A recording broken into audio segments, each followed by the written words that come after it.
എല്ലാവർക്കും നമസ്കാരം. കൃഷ്ണവന്ദയുടെ ലളിത സഹസ്രനാമ പഠന ക്ലാസ്സിലേക്ക് എല്ലാവരെയും സ്വാഗതം ചെയ്യുന്നു. ഇന്ന് 49ാമത്തെ ശ്ലോകം ആണ് കഴിഞ്ഞ ക്ലാസ്സിൽ വിശദീകരിച്ചത്. ഇന്ന് 50ാമത്തെ ശ്ലോകം മുതൽ ആരംഭിക്കുകയാണ്. ക്ലാസ് എടുക്കുന്നത് നമ്മുടെ പ്രിയങ്കരനായ ശ്രീനിവാസൻ പന്തലിങ്കലാണ്. അദ്ദേഹത്തെ സ്നേഹാദരപൂർവ്വം സ്വാഗതം ചെയ്യുന്നു. ഹരി ഓം സർ. ഹരി ഓം. നമസ്കാരം ഷാജി. ഓം സദാശിവസമാരംഭാം ശങ്കരാചാര്യമധ്യമാം അസ്മദാചാര്യപര്യന്താം വന്ദേ ഗുരുപരമ്പരാം. ഗജാനനം ഭൂതഗണാതിസേവിതം കപിത്തജംഭൂബലസാരഭക്ഷിതം ഉമാസുതം ശോകവിനാശകാരണം നമാമി വിഘ്നേശ്വരപാദപങ്കജം. ഗുരുബ്രഹ്മ ഗുരുർവിഷ്ണുർഗുരുർദേവോ മഹേശ്വര ഗുരു സാക്ഷാത് പരബ്രഹ്മ തസ്മൈ ശ്രീ ഗുരവേ നമ. വെള്ളപ്പളുങ്കുനിറമൊത്ത വിദഗ്ധരൂപി കള്ളം കളഞ്ഞു കമലത്തിൽ എഴുന്ന ശക്തി വെള്ളത്തിലെ തിരകൾ തള്ളിവരും കണക്കെന്നുള്ളത്തിൽ വന്നു വിളയാടുക സരസ്വതീ നീ. ഓം സർവമംഗളമാംഗല്യേ ശിവേ സർവാർത്ഥസാധികേ ശരണ്യേ ത്രംബകേ ഗൗരി നാരായണീ നമോസ്തുതേ. ഓം ശ്രീമാത്രേ നമ. എല്ലാവർക്കും ഒരിക്കൽ കൂടി നമസ്കാരം. നമ്മളങ്ങനെ 50ാമത്തെ ശ്ലോകത്തിലെ 182 ശ്ലോകങ്ങളുള്ള ലളിതാ സഹസ്രനാമത്തിലെ ഇന്ന് 50ാമത്തെ ഒരു നാഴികക്കല്ലാണ്. 50ാമത്തെ ശ്ലോകത്തിലേക്ക് പ്രവേശിക്കുകയാണെന്ന്. അപ്പോൾ 18 ക്ലാസ്സുകൾ കഴിഞ്ഞപ്പോഴാണ് നമ്മൾക്ക് 19ാമത്തെ ക്ലാസ്സാണെന്ന് ആമുഖം അടക്കം വന്നത്. അപ്പോൾ ഇവിടെ ഇതൊരു വലിയ നിങ്ങളുടെയൊക്കെ മനഃശക്തി കൊണ്ട് മാത്രമാണ് ഇതെല്ലാം ഇങ്ങനെ നടക്കുന്നത്. അതിനൊരിക്കൽ കൂടി എല്ലാവർക്കും പ്രണാമം. ശ്രീമദ് ഭാഗവതത്തിലെ പ്രഥമ സ്കന്ധത്തിലെ 13ാമത്തെ 12ഉം 13ഉം അധ്യായങ്ങളിൽ ഒരു യതിവര്യൻ യുദ്ധമൊക്കെ കഴിഞ്ഞ് കുരുക്ഷേത്ര യുദ്ധം എല്ലാം കഴിഞ്ഞ് എല്ലാം അവസാനിച്ച് കൗരവർ മക്കളെല്ലാം മരിച്ച് ശാന്തമായിട്ട് രാജ്യഭരണം നടന്നുകൊണ്ടിരിക്കുന്ന കാലത്ത് കൊട്ടാരത്തിലേക്ക് വരികയാണ് ഹസ്തിനപുരത്തിൽ. അപ്പോൾ ധർമ്മപുത്രർ ഓടിച്ചെന്ന് അന്വേഷിക്കുകയാണ്. വളരെ തേജസ്വിയാണ് ആരാണെന്ന്. അപ്പോൾ കാണുമ്പോഴാണ് മനസ്സിലാവുന്നത് 36 കൊല്ലം മുന്നേ പോയ വിദുരർ തിരിച്ചു വരികയാണ്. പ്രണാമം ചെയ്യുകയാണ്. അപ്പോൾ ഒരു അവധൂതനെ പോലെ അങ്ങനെ അദ്ദേഹം അലഞ്ഞു നടന്ന് ഒരേ ഒരു ലക്ഷ്യത്തിലാണ് അദ്ദേഹം ഇപ്പോൾ ഹസ്തിനപുരത്തിലേക്ക് തിരിച്ചു വന്നിരിക്കുന്നത്. തൻ്റെ ജ്യേഷ്ഠനെ എങ്ങനെയെങ്കിലും സതുപദേശം ചെയ്ത് ഈ സംസാര ബന്ധനത്തിൽ നിന്നും കൊണ്ടുപോകാൻ വേണ്ടിയിട്ട്. അപ്പോൾ എന്താ ചെയ്തിരുന്ന ബ്രഹ്മ തേജസ് ഇങ്ങനെ വിളങ്ങാണ് എന്നാണ് അവതരിപ്പിക്കുന്നത്. ആ തേജസ് കണ്ടിട്ട് എന്തിനാണ് ഇത്രയും തേജസ്വിയായ അങ്ങ് ജനപദങ്ങളിലൂടെയൊക്കെ ഇങ്ങനെ നടക്കുന്നത് എന്തിനാണ് എന്നൊക്കെ ചോദിച്ച് കുശലപ്രശ്നങ്ങൾ ചെയ്യുകയാണ്. അപ്പോൾ ഒരു കാര്യം പറഞ്ഞു കൊടുക്കുന്നുണ്ട്. ഭാഗീരഥൻ ഗംഗയെ തപസ് ചെയ്തിട്ട് തൻ്റെ പിതൃക്കൾക്ക് മോക്ഷം കൊടുക്കാൻ വേണ്ടി സ്വർഗഗംഗയെ ഭൂമിയിലേക്ക് കൊണ്ടുവരാൻ പറഞ്ഞപ്പോൾ ഗംഗാദേവി ഭാഗീരഥനോട് പറഞ്ഞു അത്രേ, നീ എത്ര തപസ് ചെയ്താലും ഞാൻ വരാൻ തയ്യാറല്ല. കാരണം ഭൂമിയിൽ മുഴുവൻ പാപികളാണ്, ഒരുപാട് പാപം ചെയ്ത മനുഷ്യരുണ്ട്. ആ പാപങ്ങളൊക്കെ എന്നിൽ കഴുകിക്കളയും അവർ എന്ന് പറഞ്ഞപ്പോൾ ഭഗീരഥൻ ചോദിക്കുകയാണ് ഗംഗയോട്, അമ്മേ, അമ്മ ഭൂമിയിലേക്ക് വന്നില്ലെങ്കിൽ അമ്മയ്ക്ക് തന്നെയാണ് ഏറ്റവും വലിയ നഷ്ടം. സ്വർഗത്തിൽ ആരാണ് അമ്മയിൽ സ്നാനം ചെയ്യുന്നത്? ദേവേന്ദ്രനും അപ്സരസുകളും. അത് ഇവിടെ വന്ന് നോക്കിക്കഴിഞ്ഞാൽ എത്രയോ യതിവര്യന്മാർ, എത്രയോ മുനിശ്രേഷ്ഠന്മാർ അവരുടെ ജീവിതം കൊണ്ട് തന്നെ എത്ര ഗംഭീരമായിട്ടുള്ള ബ്രഹ്മജ്ഞാനം അങ്ങനെ നിറഞ്ഞു നിൽക്കുന്ന, അവരുടെ ദർശന മാത്രയിൽ തന്നെ പുണ്യം, സ്നാനം ചെയ്യേണ്ട, ഇവരൊക്കെ നടന്നുകൊണ്ടിരിക്കുന്ന പുണ്യതീർത്ഥങ്ങളാണ് എന്ന് പറഞ്ഞിട്ട് അങ്ങും അതുപോലെയാണ് എന്നൊക്കെ പറഞ്ഞ് ധാരാളം പുകഴ്ത്തുകയാണ് വിതുരരെ. അതൊക്കെ പറയുമ്പോഴും വിതുരർ പറയണ എൻ്റെ ഒരേ ഒരു ലക്ഷ്യമേ ഉള്ളൂ. അപ്പോൾ ഇവിടെ പറയാൻ ഉദ്ദേശിക്കുന്നത് എന്താണെന്ന് വെച്ചാൽ ഈ ഭൂമിയിൽ ഓരോ തീർത്ഥ സ്നാനങ്ങളും, ഇപ്പോൾ ഗംഗയ്ക്ക് ഒരുപാട് പ്രാവശ്യം ഗംഗയിൽ സ്നാനം ചെയ്താലാണ് നമ്മളെ പാപത്തിൽ നിന്നും മുക്തരാക്കാൻ പറ്റുള്ളൂ. അതേ സമയത്ത് ആ കാശിയിലോ അതുപോലെ തന്നെ ഹരിദ്വാറിലോ അതുപോലെ പ്രയാഗിലൊക്കെ നമ്മൾ സ്നാനം ചെയ്യുമ്പോൾ സത്യത്തിൽ സംഭവിക്കുന്നത് എന്താണ്? എത്രയോ പുണ്യാത്മാക്കൾ തങ്ങളുടെ തേജസ് മുഴുവൻ ലയിപ്പിച്ച തീർത്ഥമാണത്.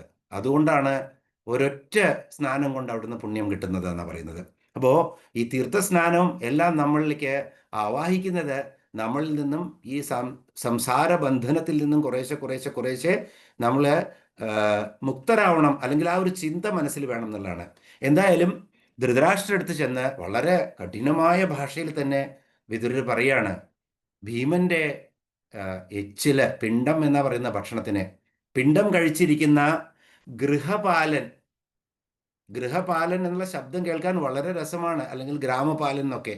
ഗൃഹപാലൻ എന്നും ഗ്രാമപാലൻ എന്നൊക്കെ പറഞ്ഞാൽ ഗൃഹത്തിലെ നായയാണ് ഗൃഹപാലൻ. അതേസമയത്ത് ഗ്രാമപാലൻ ഗ്രാമസിംഹം. ഗ്രാമസിംഹം എന്ന് പറഞ്ഞു കഴിഞ്ഞാൽ ഗ്രാമത്തിലുള്ള സിംഹം ഏതാണ്? ശുനകൻ.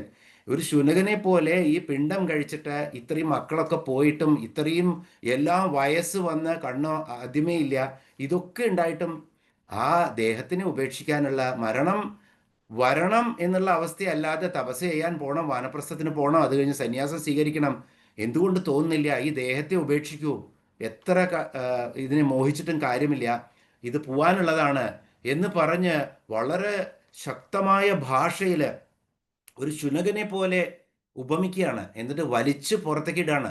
അന്ന് അത്രയും പറഞ്ഞപ്പോൾ രാത്രി അദ്ദേഹത്തിന് ഇരിക്കപ്പുറത്തില്ലാണ്ടായി. രാത്രിക്ക് രാത്രി ഗാന്ധാരിയെ കൂട്ടി പോവുകയാണ് വനവാസത്തിന്. അങ്ങനെ വനത്തിൽ സന്യാസം ചെയ്തിട്ട് എവിടെയെങ്കിലും ശരീരം ഉപേക്ഷിക്കൂ എന്നാണ് പറഞ്ഞത്. കാട്ടുതീയിൽപ്പെട്ട് പിന്നെ ഹിമാലയത്തിലേക്ക് പോവും, പർണശാലയ്ക്ക് ഉപേക്ഷിച്ച് ഹിമാലയത്തിലൊരു കാട്ടുതീയിൽപ്പെട്ട് മരിച്ചു പോകുന്നതാണ്. കുന്തിയും കൂടെ പോയിരുന്നു എന്ന് ഭാരതം വളരെ കൃത്യമായി പറയുന്നുണ്ട്. അപ്പോൾ ഇവിടെ ഈ ഒരു നമ്മളൊക്കെ ഒരു കാര്യത്തിൽ എപ്പോഴും നമ്മൾ മനുഷ്യരാണ്, നമ്മൾക്ക് അവർ ചെയ്യുന്നത് പോലെ അല്ലെങ്കിൽ സന്യാസം എന്നുള്ള പോലെ ഒന്നും ചെയ്യാൻ പറ്റില്ലെങ്കിലും സംസാരത്തോടുള്ള ഒട്ടൽ കുറേശ്ശെ കുറേശ്ശെ മാറിയിട്ട് ശരീരം എന്നുള്ള ആ ഒരു ചുമരില് ഭഗവാന്റെ ചിത്രം അന്ധകരണത്തിൽ വരച്ചിടാൻ പറ്റണം. ചുമരില്ലെങ്കിൽ ചിത്രം വരയ്ക്കാൻ പറ്റുമോ എന്ന് ചോദിക്കാറുണ്ട്. പക്ഷേ ചിത്രമില്ലാത്ത ഒരു ചുമര് അല്ലെങ്കിൽ പെയിന്റ് അടിക്കാത്തൊരു ചുമര് അതെന്തിനു കൊള്ളാം? അപ്പോൾ ആ ഒരു പ്രാവശ്യം ആ പെയിന്റ് നമ്മളുടെ ശരീരത്തിൽ ഇറങ്ങിക്കഴിഞ്ഞാൽ ആ ചിത്രം, ആ ഭഗവത് രൂപം, പിന്നെ ഈ ശരീരത്തിന് ഒരു അർത്ഥവുമില്ലാതായി മാറും എന്നാണ് വിതുരർ ഇവിടെ ഉപദേശം കൊടുക്കുന്നത്. അതിനുശേഷം വിതുരരെ തേടിയിട്ട് പ്രഭാസത്തിൽ ധർമ്മപുത്രർ പോകുന്നുണ്ട്. വിതുരരെ കണ്ട് തിരിച്ചറിയാൻ പറ്റുന്നില്ല. വെറും 2 കണ്ണുകൾ മാത്രമേ ഉണ്ടായിരുന്നുള്ളൂ എന്നാണ് പറയണത്. അത്രയും തേജസ് ആർജിച്ച് അദ്ദേഹം ഇങ്ങനെ ജ്വലിച്ചു നിൽക്കുകയാണ്. ശരീരമേ ഇല്ലാത്ത അവസ്ഥയിലും ജ്വലിച്ചു നിൽക്കുകയാണ്. എന്നിട്ട് തുറിച്ചൊന്നും നോക്കുന്നു എന്നാണ് പറഞ്ഞത്. ധർമ്മപുത്രരെ തൻ്റെ തേജസ് മുഴുവൻ ആ ഒരൊറ്റ നോട്ടത്തിലൂടെ അദ്ദേഹം വിതുരർക്ക് കൊടുക്കുകയാണ്. അങ്ങനെയാണ് ജ്ഞാനികൾക്ക് ഉപദേശിക്കേണ്ട ആവശ്യമില്ല എന്ന്. ശിഷ്യൻ അതിന് പോന്ന ശിഷ്യനാണെങ്കിൽ ആ ഒരൊറ്റ ദൃഷ്ടി കൊണ്ട് മാത്രം തൻ്റെ ചൈതന്യം മുഴുവൻ കൊടുക്കാൻ പറ്റും. പരശുരാമൻ ഇതുപോലെ ശ്രീരാമന് ചൈതന്യം കൊടുത്തത് നമ്മൾ രാമായണത്തിൽ കണ്ടിട്ടുണ്ട്. അങ്ങനെ കൊടുത്തു പോയി എന്നാണ് പറയുന്നത്. അപ്പോൾ ഇവിടെ പറയാൻ ഇത്രയേ ഉദ്ദേശിക്കുന്നുള്ളൂ. എപ്പോഴും നമ്മൾ ഈ തീർത്ഥസ്നാനങ്ങളും സത്സംഗങ്ങളും ഒക്കെ മുടങ്ങാതെ കൊണ്ടു നടക്കുക. അപ്പോൾ പതുക്കെ പതുക്കെ പതുക്കെ നമ്മുടെ ശരീരമാകുന്ന ചുമരിലും ആ ഭഗവത് ചിത്രം നമുക്ക് രചിക്കാൻ പറ്റും. ഇത് പറഞ്ഞുകൊണ്ട് നമുക്ക് 50-ാമത്തെ ശ്ലോകത്തിലേക്ക് പ്രവേശിക്കാം.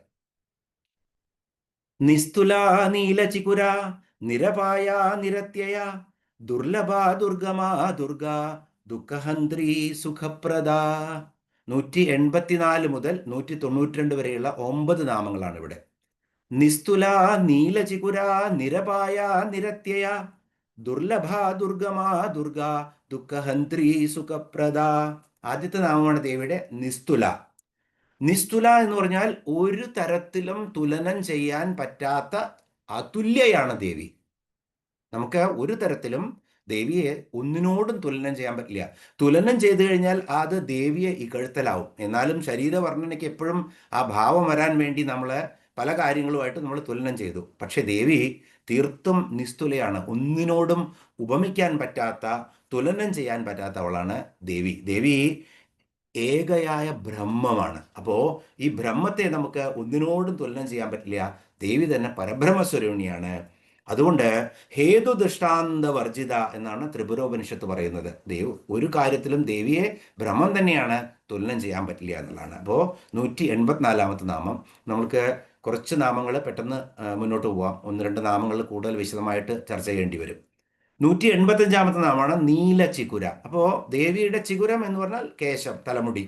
ദേവിയുടെ ചിഗുരം നീല നിറത്തിലുള്ളതാണ്. അപ്പോൾ ഈ നീല നിറത്തിലുള്ള, അപ്പോൾ ദേവിയുടെ രൂപങ്ങൾ ഇപ്പോൾ ദശദുർഗ, അതും നമ്മൾ ദുർഗ എന്ന് പറയുമ്പോൾ ഒരുപക്ഷെ അത് വിവരിക്കാൻ പറ്റുമോ നോക്കാം നമുക്ക്.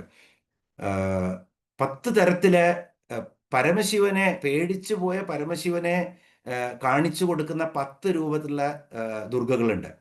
അപ്പോൾ നവദുർഗയെ നമുക്കറിയാം. അതല്ലാതെ 10 ദുർഗാരൂപിണിയുണ്ട്. പല രൂപം. ഒന്ന് ദുർഗയുടെ രൂപം എന്ന് പറഞ്ഞാൽ കറുത്ത വസ്ത്രം ധരിച്ച് അല്ലെങ്കിൽ കറുത്ത ശരീരത്തോടുകൂടി പൂർണ്ണ നഗ്നയായി അരയിൽ അങ്കുലികളെ കൊണ്ടുള്ള അരഞ്ഞാണം കെട്ടി ആ ശിരസ് ഇങ്ങനെ ശൂലവും ശിരസും പിടിച്ച് നാവ് പുറത്തേക്ക് ഇട്ടിട്ട് രക്തം ഇറ്റ് വീഴുന്ന നാവ് പുറത്തേക്ക് ഇട്ടുള്ള രൂപം. അതേപോലെ തന്നെ മാതൃസ്വരൂപിണിയായിട്ടുള്ള രൂപം. അങ്ങനെ പല രൂപങ്ങളും. എങ്ങനെയാണോ ദർശനം കൊടുക്കേണ്ടത് ഒരു ഭക്തന്, അതുപോലത്തെ രൂപമാവും. ഇവിടെ നീല ചിഗുര എന്ന് പറഞ്ഞു കഴിഞ്ഞാൽ ഒരുപക്ഷെ ദേവി തൻ്റെ ആ എല്ലാം മറന്ന പ്രപഞ്ച സ്വരൂപിണിയായിട്ടുള്ള ദേവിയെ ആരാധിക്കുന്ന ആ ഭക്തനെ, ആകാശത്തിലേക്ക് നോക്കി നിൽക്കുന്ന നമ്മൾ, ഈ ആകാശം തന്നെ ദേവിയുടെ തിരുമുടിയായിട്ട് അങ്ങനെ പ്രത്യക്ഷ രൂപത്തിൽ ബ്രഹ്മാണ്ഡ സ്വരൂപിണിയായിട്ട് ദർശനം കൊടുക്കുകയാണ് എന്ന് നമുക്ക് ഒരുപക്ഷെ ഇവിടെ ഈ നീല ചിഗുര എന്നുള്ളിടത്ത് നമുക്ക് പറയാം. കാരണം കറുത്ത ഇടതൂർന്ന തലമുടി അല്ലെങ്കിൽ നീല നിറത്തിലുള്ള തലമുടിയാണ് ഇവിടെ. നീല നിറം സൂചിപ്പിക്കുന്ന എന്തിനാണ്? അനന്തതയെ, അതുപോലെ തന്നെ അപാരതയെ. ഇപ്പോൾ സമുദ്രത്തിൻ്റെ അപാരത അല്ലെങ്കിൽ ആകാശത്തിൻ്റെ അനന്തത, ഇതിനൊക്കെയാണ് നീല നിറം. അപ്പോൾ ദേവി തന്നെ ഈ നീല നിറം ഇവിടെ വെച്ചിരിക്കുന്നത് എന്തിനാണെന്ന് വെച്ച് കഴിഞ്ഞാൽ ദേവിയുടെ ആ ബ്രഹ്മാണ്ഡ സ്വരൂപത്തെ നമുക്ക് വെളിവാക്കി തരാൻ വേണ്ടിയിട്ടാണ് ഈ ഒരു വിശേഷണം ഇവിടെ നീല ചിഗുര എന്നുള്ളത്. അപ്പോൾ ദേവിയുടെ അനന്തതയെ സൂചിപ്പിക്കുകയാണ് ഇവിടെ. ദേവിയുടെ തലമുടി തന്നെ നീലാകാശ തുല്യമാണ് അല്ലെങ്കിൽ ഈ സമുദ്രത്തിന് തുല്യമാണ് എന്ന് നമുക്കിവിടെ പറയാം. 186ാമത്തെ നാമമാണ് നിരപായ.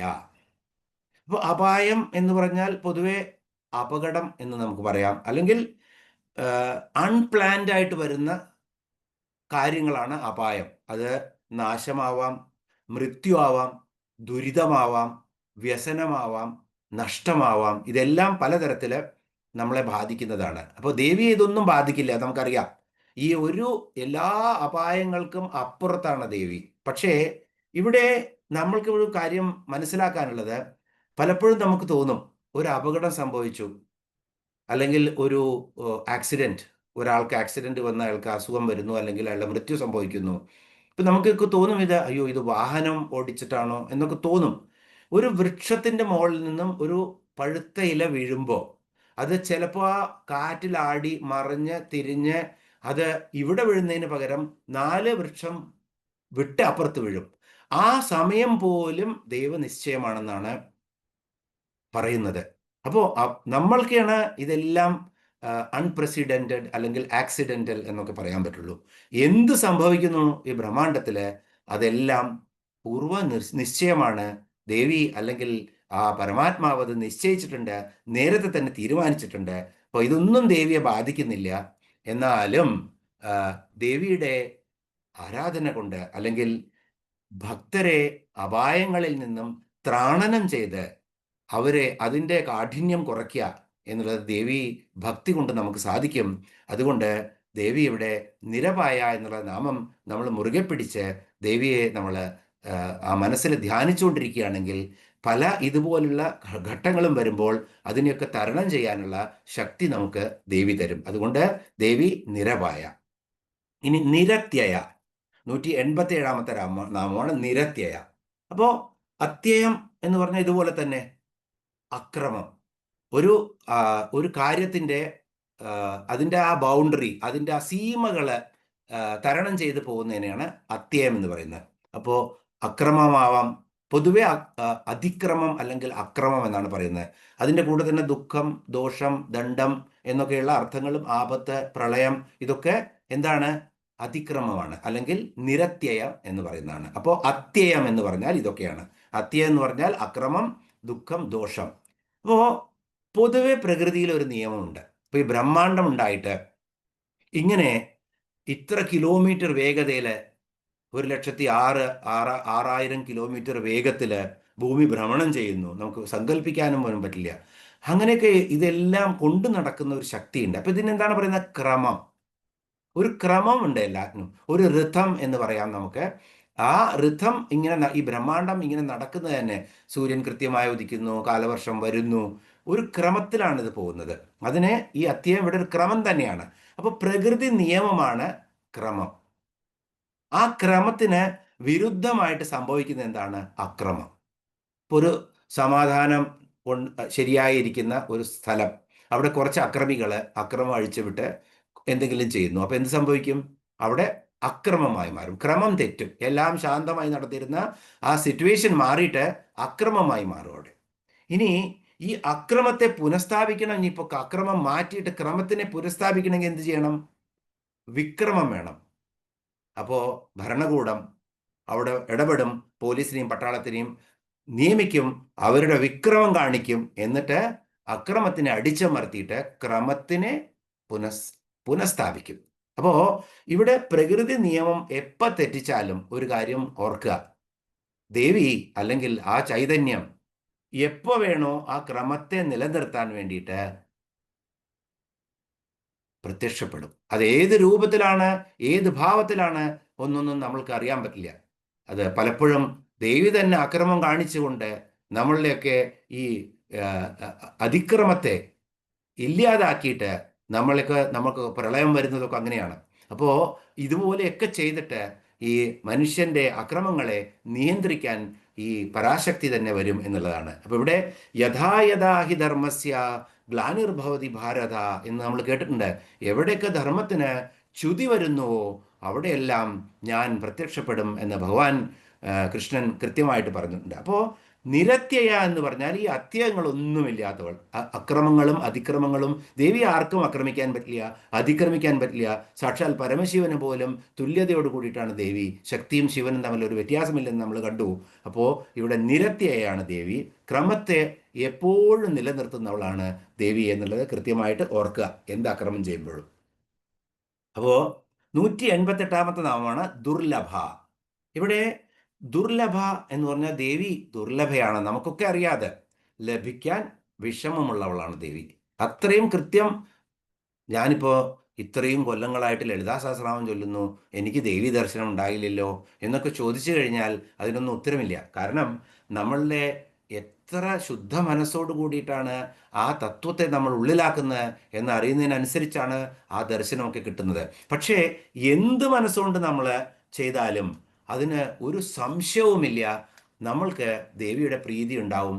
നമ്മൾ പതുക്കെ പതുക്കെ പതുക്കെ ആ ആത്മജ്ഞാനത്തിൻ്റെ പാതയിലേക്ക്, അല്ലെങ്കിൽ കർമ്മബന്ധങ്ങളെ, ആ ബന്ധനങ്ങളെ കുറേശ്ശെ കുറേശ്ശെ ആയിട്ട് അതിനെ മെച്ചപ്പെടുത്താനുള്ള ആ പാതയിലേക്ക് നമ്മൾ നീങ്ങും എന്നുള്ളത് വളരെ കൃത്യമായിട്ട് നമുക്കറിയാവുന്നതാണ്. അപ്പോൾ പലതരത്തിലുള്ള ക്രിയകളും നമ്മൾ ചെയ്യും. നമ്മൾ കണ്ടു, കൗളമാർഗം, സമയമാർഗം, മന്ത്രം, തന്ത്രം, ശ്രീചക്രം, ഇങ്ങനെ പല കാര്യങ്ങളും ചെയ്തിട്ട് ദേവിയെ പ്രാപിക്കാൻ നമ്മൾ നോക്കും. അപ്പോൾ എന്ത് ചെയ്യുകയാണെങ്കിലും ചിട്ടയായ സാധന, ചിട്ടയായ ആ മനസ്സ് അർപ്പണ മനോഭാവം വേണം. അപ്പോഴാണ് ആ അമ്മ എന്ന ആ നിഷ്കളങ്ക ഭാവത്തോടു കൂടി നമ്മൾ ദേവിയെ പ്രാപിക്കണം. അപ്പോഴാണ് ദേവി നമുക്ക് പെട്ടെന്ന് കിട്ടുള്ളൂ. പെട്ടെന്ന് എന്നാലും ദുർലഭയാണ് ദേവി, എങ്കിലും ദേവി പ്രീതി നമ്മൾക്ക് കിട്ടും.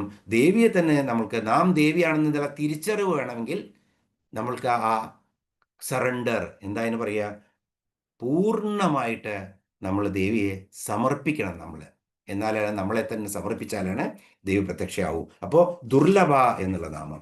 ഇനി അടുത്ത നാമം ദുർഗമ. ഇതൊക്കെ കണക്റ്റഡ് നാമങ്ങളാണ്. ദേവി ദുർഗമ. ഗമിക്കുക എന്ന് പറഞ്ഞാൽ പ്രാപിക്കുക എന്ന് പറയാം. അപ്പോൾ ദേവിയെ നമുക്ക് പെട്ടെന്നൊന്നും പ്രാപിക്കാൻ പറ്റില്ല, വളരെ വിഷമമുള്ളതാണ്, ദുർഗമയാണ് ദേവി. അപ്പോൾ ഒരുപക്ഷെ നമ്മൾ പ്രാപിച്ചു ദേവി എന്ന് കരുതുക. നമ്മൾ തപസ്സൊക്കെ ചെയ്തിട്ട് നമുക്ക് ദേവി ആത്മജ്ഞാനം കിട്ടി, ഇപ്പോൾ ഒരു താപസന് അല്ലെങ്കിൽ ഒരു മുനിക്ക്. അപ്പോൾ എന്താണ് സംഭവിക്കുന്നത്? അപ്പോൾ അദ്ദേഹവും ദേവിയും തമ്മിൽ വ്യത്യാസമില്ലാതായി മാറും. പിന്നെ പ്രാപിക്കാൻ പറ്റില്ല. ദേവി തന്നെ ഞാനായി മാറിക്കഴിഞ്ഞാൽ പിന്നെ ദേവിയെ ഞാനെങ്ങനെ പ്രാപിക്കും? ഞാനും ദേവിയും തമ്മിൽ ഒരന്തരവുമില്ല എന്ന് ഞാൻ മനസ്സിലാക്കി കഴിഞ്ഞാൽ ഒരിക്കലും, അപ്പോൾ അപ്രാപ്യയാണ് ദേവി. ദേവിയെ പ്രാപിക്കാൻ ഒരിക്കലും പറ്റില്ല. ഒന്നെങ്കിൽ ദേവി മനസ്സിലാക്കി കഴിഞ്ഞാൽ നാം ദേവിയായി മാറും, അല്ലെങ്കിൽ ദേവി ഒരിക്കലും പ്രാപിക്കാൻ പറ്റില്ല. അപ്പോൾ കാരുണ്യ നിധിയാണ് ദേവി. ആ കാരുണ്യ ബോധത്തോടു കൂടി തന്നെ നമ്മൾ നമ്മുടെ ഓരോ കാര്യങ്ങളും ചെയ്യണം. അപ്പോൾ നമ്മൾക്കും ഈ കാര്യങ്ങളൊക്കെ ഇപ്പോൾ സഹജീവികളിൽ കാരുണ്യം, ദയയല്ല വേണ്ടത്. ദയ എന്ന് പറഞ്ഞാൽ എപ്പോഴും നമ്മളെക്കാളിലും താഴ്ന്ന ആളുകളോട് തോന്നുന്ന ഫീലിങ്ങിനാണ് ദയ എന്ന് പറയുന്നത്. എപ്പോഴും വേണ്ടത് കാരുണ്യമാണ്. ദേവിക്ക് സമാനാധിക വർജിത എന്നൊരു നാമം വരുന്നുണ്ട്, ഇന്ന് തന്നെ വരും. അപ്പോൾ ദേവിക്ക് എല്ലാം തുല്യതയാണ്. അതുകൊണ്ട് ദേവി ദേവിയെ നമ്മൾ പ്രാപിക്കുമ്പോൾ അല്ലെങ്കിൽ നമ്മൾ പ്രാർത്ഥിക്കുമ്പോൾ നമ്മൾക്ക് ഒരിക്കലും ആ ഭാവം വരാൻ പാടില്ല ഞാൻ മുകളിലാണ് എന്നുള്ളത്. എപ്പോഴും നമ്മൾ ദേവിയുടെ പാദ കമലങ്ങളിലാണ്, എല്ലാവരും തുല്യരാണ് എന്നുള്ള ആ ഭാവനയോടുകൂടി, എത്ര കരുണയോടുകൂടി നമ്മൾ സഹജീവികളെ കാണുന്നുവോ അത്രയും നമ്മുടെ പ്രാർത്ഥന ദേവി കേൾക്കുമെന്നുള്ളതാണ്. അപ്പോൾ ഈ ദുർഗമമായ സംസാരസാഗരത്തിന് താരിണിയായവളാണ്. ഇനി അടുത്ത നാമമാണ് ദുർഗ. 190ാമത്തെ നാമമാണ് ദുർഗ. ഇപ്പൊ ദുർഗമ എന്ന് കഴിഞ്ഞാൽ അടുത്ത നാമം ദുർഗ. ഇപ്പോ ദുർഗ എന്നുള്ളതിന് പല അർത്ഥങ്ങളുണ്ട്. വളരെ വിശദമായിട്ട് കേൾക്കാം. വളരെ കോമൺ ആയിട്ടുള്ള സാധാരണയായിട്ടുള്ള ദേവിയുടെ നാമമാണ് ദുർഗ. ദേവിയുടെ ഏറ്റവും പ്രശസ്തമായിട്ടുള്ള നാമമാണ് ദുർഗ. ശരിക്കു പറഞ്ഞാൽ ഗമിക്കാൻ അല്ലെങ്കിൽ അറിയാൻ പ്രയാസമുള്ള ആളെയാണ് ദുർഗ എന്ന് പറയുന്നത്. അപ്പോൾ നമുക്കറിയാം ദേവിയെ അതിക്രമിക്കാൻ പറ്റില്ല, അതുകൊണ്ട് ദേവി ദുർഗയാണ്. ദുർഗമൻ എന്നുള്ള അസുരനെ ദേവി വധിച്ചു, അതുകൊണ്ട് ദേവിയുടെ നാമം ദുർഗ എന്നായി. അതുപോലെ തന്നെ ഈ ദുർഗമമായ സംസാര ചക്രത്തിന് ഭവതാരിണിയാണ് ദേവി. ആ രൂപത്തിലാണ് ശ്രീരാമകൃഷ്ണ പരമഹംസർക്കൊക്കെ ദർശനം കൊടുത്ത ദേവി. അതുകൊണ്ട് താരണതാരിണി എന്നാണ് പറയുന്നത്. ഭവതാരിണിയാണ് ദേവി, അതുകൊണ്ട് ദുർഗ എന്നുള്ള പേര്. 9 വയസ്സുള്ള ഒരു കന്യകയ്ക്കും ദുർഗ എന്നുള്ള പേരുണ്ട്. ഏത് 9 വയസ്സുള്ള കന്യകയും? നവവർഷാത് ഭവേ ദുർഗ എന്നാണ് ആപ്തവാക്യം ദേവി ഭാഗവതത്തിൽ പറയുന്നത്. അപ്പോൾ 9 വയസ്സുള്ള കന്യകയും നമുക്ക് ദുർഗയായിട്ട് എപ്പോഴും സങ്കല്പിക്കാൻ പറ്റും. ഇതൊന്നുമല്ലാതെ നമ്മൾ ദുർഗ എന്നുള്ള നാമത്തിനെ ഒന്ന്, ആ ദുർഗ എന്ന ദേവി രൂപത്തിൽ ഒന്ന് വിശദമായിട്ട് കാണാൻ ശ്രമിക്കാം. ആപതി കിങ്കരണീയം സ്മരണീയം ചരണയുഗളമമ്പായാം. ആപതി കിങ്കരണീയം എന്ന് ചോറ്റാനിക്കരയിൽ വെച്ചിട്ട് കാക്കശ്ശേരി ഭട്ടതിരിയോട് ചോദിക്കുകയാണ് കുറേ ഭക്തര്. ആപത്തുള്ള സമയത്ത് കിം കരണീയം, എന്താണ് കരണീയമായിട്ടുള്ളത്? അപ്പോൾ അദ്ദേഹം പറയാണ് സ്മരണീയം ചരണയുഗളമമ്പായാം എന്ന്. പിന്നെ വീണ്ടും വീണ്ടും അപ്പോൾ അതുകൊണ്ട് എന്താ കിട്ടുക എന്നൊക്കെ ചോദിക്കുമ്പോഴാണ് പിന്നെ അടുത്തുള്ള വാക്കുകളൊക്കെ. അപ്പോൾ ആ ദുർഗയെ, ആ അമ്മയെ സ്മരിക്കൂ, നിങ്ങളുടെ എല്ലാവിധ ഭീതികളും അകന്നു പോവും എന്നാണ് പറയുന്നത്. അപ്പോൾ ഈ ദുർഗയുടെ ഏറ്റവും പ്രശസ്തമായിട്ടുള്ള ഗ്രന്ഥമാണ് ദുർഗാ സപ്തശതി എന്ന് പറയുന്ന, അല്ലെങ്കിൽ നമ്മൾ ദേവി മഹാത്മ്യം എന്ന് പറയുന്ന, ഇവിടെ ചണ്ഡിപാഠ് എന്ന് പറയുന്ന ആ വിശുദ്ധ ഗ്രന്ഥം. പണ്ടൊക്കെ എല്ലാ ഗൃഹങ്ങളിലും ഈ ദേവി മഹാത്മ്യം പൂജനീയമായിട്ട് പൂജിക്കപ്പെട്ട പോലെ വയ്ക്കുമായിരുന്നു. വായിച്ചില്ലെങ്കിലും അതിനെ പൂജിക്കുമായിരുന്നു അത്രേ എന്നും. കാരണം അത്രയും വിശുദ്ധമായിട്ടുള്ള ഗ്രന്ഥമാണ് ദേവിയുടെ, ദുർഗയുടേത്. അപ്പോൾ ഇവിടെ നമ്മൾ പതുക്കെ പതുക്കെ പതുക്കെ പുസ്തകങ്ങൾക്കൊക്കെ, ഗ്രന്ഥങ്ങൾക്കൊന്നും ഒരു അതിൻ്റെ ആ ഇമ്പോർട്ടൻസ്, അതിൻ്റെ ആ മൂല്യം, അല്ലെങ്കിൽ അതിൻ്റെ ആ വിശുദ്ധി പതുക്കെ പതുക്കെ നഷ്ടപ്പെട്ടു പോകുന്നത് പോലെ നമുക്ക് തോന്നും. കാരണം എന്താ വെച്ചാൽ നമ്മൾക്കത് വെറും പുസ്തകമായി മാറുകയാണ്. പണ്ടെല്ലാം ഒരു പുസ്തകം, ഒരു ഗ്രന്ഥം എടുത്ത് ഒരു ആചാര്യൻ ശിഷ്യന് പഠിപ്പിച്ചു കൊടുത്തു കഴിഞ്ഞാൽ അത് ഹൃദിസ്ഥമാവുന്നത് വരെ അദ്ദേഹം പഠിക്കുകയും അതിനുശേഷം ആ ഗ്രന്ഥത്തെ പുണ്യനദിയിൽ ഒഴുക്കിക്കളയുകയാണ് ചെയ്യാന്ന്. ഒരിക്കലും സൂക്ഷിച്ചു വെക്കുമായിരുന്നില്ല. ആ ഹൃദയത്തിലായിരുന്നു വീണ്ടും ശിഷ്യനെന്ന് വാക്കുകളായിട്ട് പകർത്തി കൊടുക്കുകയാണ് മറ്റൊരു ശിഷ്യനിലേക്ക് ആ ശിഷ്യൻ ഗുരുവാകുമ്പോൾ. അപ്പോൾ അതിനെ വ്യാസപീഠത്തിൽ വെച്ച് പൂജിച്ച്, അതുപോലെ തന്നെ സരസ്വതി മന്ത്രം ജപിച്ച് പ്രത്യക്ഷമായി സരസ്വതിയെ ധ്യാനിച്ചിട്ടാണ് ഏത് ഗ്രന്ഥങ്ങളും വായിക്കുമായിരുന്നുള്ളൂ എന്നുള്ളത്. അത് വെക്കുന്ന ആ പീഠത്തിനെ പോലും നമ്മൾ വ്യാസപീഠം എന്നാണ് പറയുന്നത്, അതിനെ നമ്മൾ പൂജിക്കും. ഇപ്പോൾ പക്ഷേ അതൊന്നും ചെയ്യാറില്ല. എങ്കിലും നമ്മൾ എപ്പോഴും ഓർക്കണം, പൂജനീയമാണിത്. കാരണം പ്രത്യക്ഷ, ഇപ്പോൾ ഭാഗവതത്തിനെ കുറിച്ച് നമ്മളൊക്കെ പറയുമ്പോൾ എന്താണ് പറയുന്നത്? ഈ ഗ്രന്ഥം തന്നെ പ്രത്യക്ഷമായിട്ട് കൃഷ്ണനാണ് എന്നാണ് പറയുന്നത്, ഭാഗവതം തന്നെ. അപ്പോൾ ഇവിടെ ഈ കാര്യങ്ങളൊക്കെ നമ്മൾ ഓർത്ത്, ഈ ദേവി ഭാഗവതമാണെങ്കിലും ലളിതാ സഹസ്രനാമാണെങ്കിലും ഒക്കെ അതിൻ്റെ ശുദ്ധതയോടും കൃത്യതയോടും കൂടി തന്നെ അതിനെ ആ ദേവി തന്നെയാണെന്ന് കണ്ട് അതിനെ പൂജിക്കണം. അപ്പോൾ ദുർഗ തന്നെയാണ് ആ പുസ്തകം. ഇനി ദുർഗയ്ക്ക് പല രൂപങ്ങളുണ്ട്. ഇത് ജയദുർഗ, അതുപോലെ വനദുർഗ, അഗ്നിദുർഗ, ഇതൊക്കെ ഈ തന്ത്രവിദ്യയിൽ പലതരത്തിലുള്ള വിദ്യകളുണ്ട്. ഇപ്പോൾ പണ്ടെല്ലാം ജയദുർഗയുടെ മന്ത്രം, ആ ജയദുർഗയെ ഹോമിച്ചിട്ട് അതിൽ നിന്നുള്ള സമ്പാദം, ആ സമ്പാദം എടുത്തിട്ടുള്ള അസ്ത്രങ്ങളിൽ ആ സമ്പാദം പൂശും. എന്നിട്ട് അതുകൊണ്ടാണ് യുദ്ധം ജയിക്കാൻ, അത് ഹോമം നടന്നുകൊണ്ടേയിരിക്കും രാജാവ് യുദ്ധം ജയിച്ച് വരുന്നത് വരെ. അത്ര ശക്തിയാണ്. ജയദുർഗ പ്രത്യക്ഷയാവുമെന്നാണ് പറയുന്നത് യുദ്ധക്കളത്തിൽ. അങ്ങനെ ആ എന്താ പറയുക, ജയദുർഗയുടെ പ്രത്യക്ഷമായിട്ടുള്ള ആശീർവാദം കൊണ്ട് അയച്ച അമ്പുകളെ ശത്രു സൈന്യത്തെ നശിപ്പിക്കുമെന്നാണ് പറയുന്നത്. അങ്ങനെ ജയദുർഗയ്ക്കുള്ള ഹോമം നടന്നുകൊണ്ടിരുന്നിരുന്നു. അതുപോലെ വനദുർഗ. ഇപ്പം നമുക്ക് ആർക്കെങ്കിലും ഭയമുണ്ടെന്ന് കരുതുക. അപ്പോൾ ഭയമുണ്ടെങ്കിൽ വനദുർഗ രൂപത്തിലുണ്ട്. ഇതൊക്കെ എങ്ങനെയാണെന്ന് വെച്ചാൽ തൃഷ്ടുപ്പ് മന്ത്രം എന്ന് പറഞ്ഞ് 11 അക്ഷരങ്ങളുള്ള 4 വരികൾ, 44 അക്ഷരം, 11 അക്ഷരങ്ങളുള്ള 4 വരികൾ, അങ്ങനെ 44 അക്ഷരങ്ങളുള്ള ഒരു മന്ത്രമാണ് തൃഷ്ടുപ്പ് മന്ത്രം. ഈ തൃഷ്ടുപ്പ് മന്ത്രത്തിനെ ഈ 4 അക്ഷരങ്ങളെ അങ്ങോട്ടും ഇങ്ങോട്ടും മാറ്റി, അല്ലെങ്കിൽ 11 അക്ഷരങ്ങളെ അങ്ങോട്ടും ഇങ്ങോട്ടും മാറ്റിയിട്ടാണ് ഈ എല്ലാ 44 ദുർഗകളെ പ്രത്യക്ഷപ്പെടുത്താൻ വേണ്ടിയിട്ടും ഉപയോഗിക്കുന്നത്. അപ്പോൾ മന്ത്രം സെയിം ആണ്, അക്ഷരങ്ങൾ സെയിം ആയിരിക്കും, പക്ഷെ അതിൻ്റെ ബീജമന്ത്രങ്ങൾ അല്ലെങ്കിൽ ബീജാക്ഷരങ്ങൾ അങ്ങോട്ടും ഇങ്ങോട്ടും മാറിക്കൊണ്ടിരിക്കും. അങ്ങനെ മാറിക്കൊണ്ടിരിക്കുമ്പോൾ ആ മന്ത്രരൂപം മാറും എന്നുള്ളതാണ്. അപ്പോൾ വനദുർഗ നമ്മൾ കണ്ടു, ഭയത്തെ അകറ്റാൻ വനദുർഗയാണ്. ഇനി പ്രപഞ്ചതാരിണിയാണ് താര എന്ന രൂപത്തിലുള്ള ദുർഗ. അതുപോലെ തന്നെ ഉണർവില്ല, എപ്പോഴും തണുത്തിട്ടാണ് ഒരാൾ, അപ്പോൾ അവരെ ഉണർത്താൻ വേണ്ടിയിട്ടാണ് അഗ്നി ദുർഗ. ആ അഗ്നി ദുർഗയുടെ ഈ തൃഷ്ടുപ്പിലെ മന്ത്രങ്ങൾ, ഇതൊക്കെ മന്ത്രങ്ങൾ തന്ത്രശാസ്ത്രത്തിൽ എഴുതിയിട്ടുണ്ട്. ആ മന്ത്രം മാത്രം ജപിച്ചുകൊണ്ടിരുന്നു കഴിഞ്ഞാൽ നമുക്ക് അതിൻ്റെ ഇത്ര ആവർത്തി ഈ പ്രസാദങ്ങളും ഈ ഹോമങ്ങളും ചെയ്തു കഴിഞ്ഞാൽ ആ ശരീരത്തിലെ നഷ്ടപ്പെട്ട ഊർജത്തെ മുഴുവൻ തിരിച്ചെടുക്കാൻ പറ്റും. അപ്പം ഇങ്ങനെ ഓരോരോ രൂപത്തിലുള്ള ദുർഗയെയും കൃത്യമായിട്ട് ആരാധിച്ചു കഴിഞ്ഞാൽ അത് പ്രത്യക്ഷമാവാ ദുർഗ.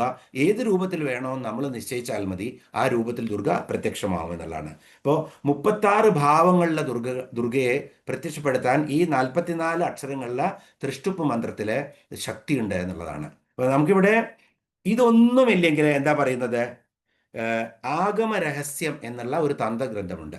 ഇതൊക്കെ നിങ്ങൾ പ്രാർത്ഥിച്ചോളൂ. ഇതൊന്നും ശരിയാവുന്നില്ലെങ്കിൽ ഓം ദുർഗായേ നമ എന്ന് 108 പ്രാവശ്യം ജപിച്ചു കഴിഞ്ഞാൽ അത് മാത്രം മതി. എന്നും ദുർഗയെ ജപിക്കൂ.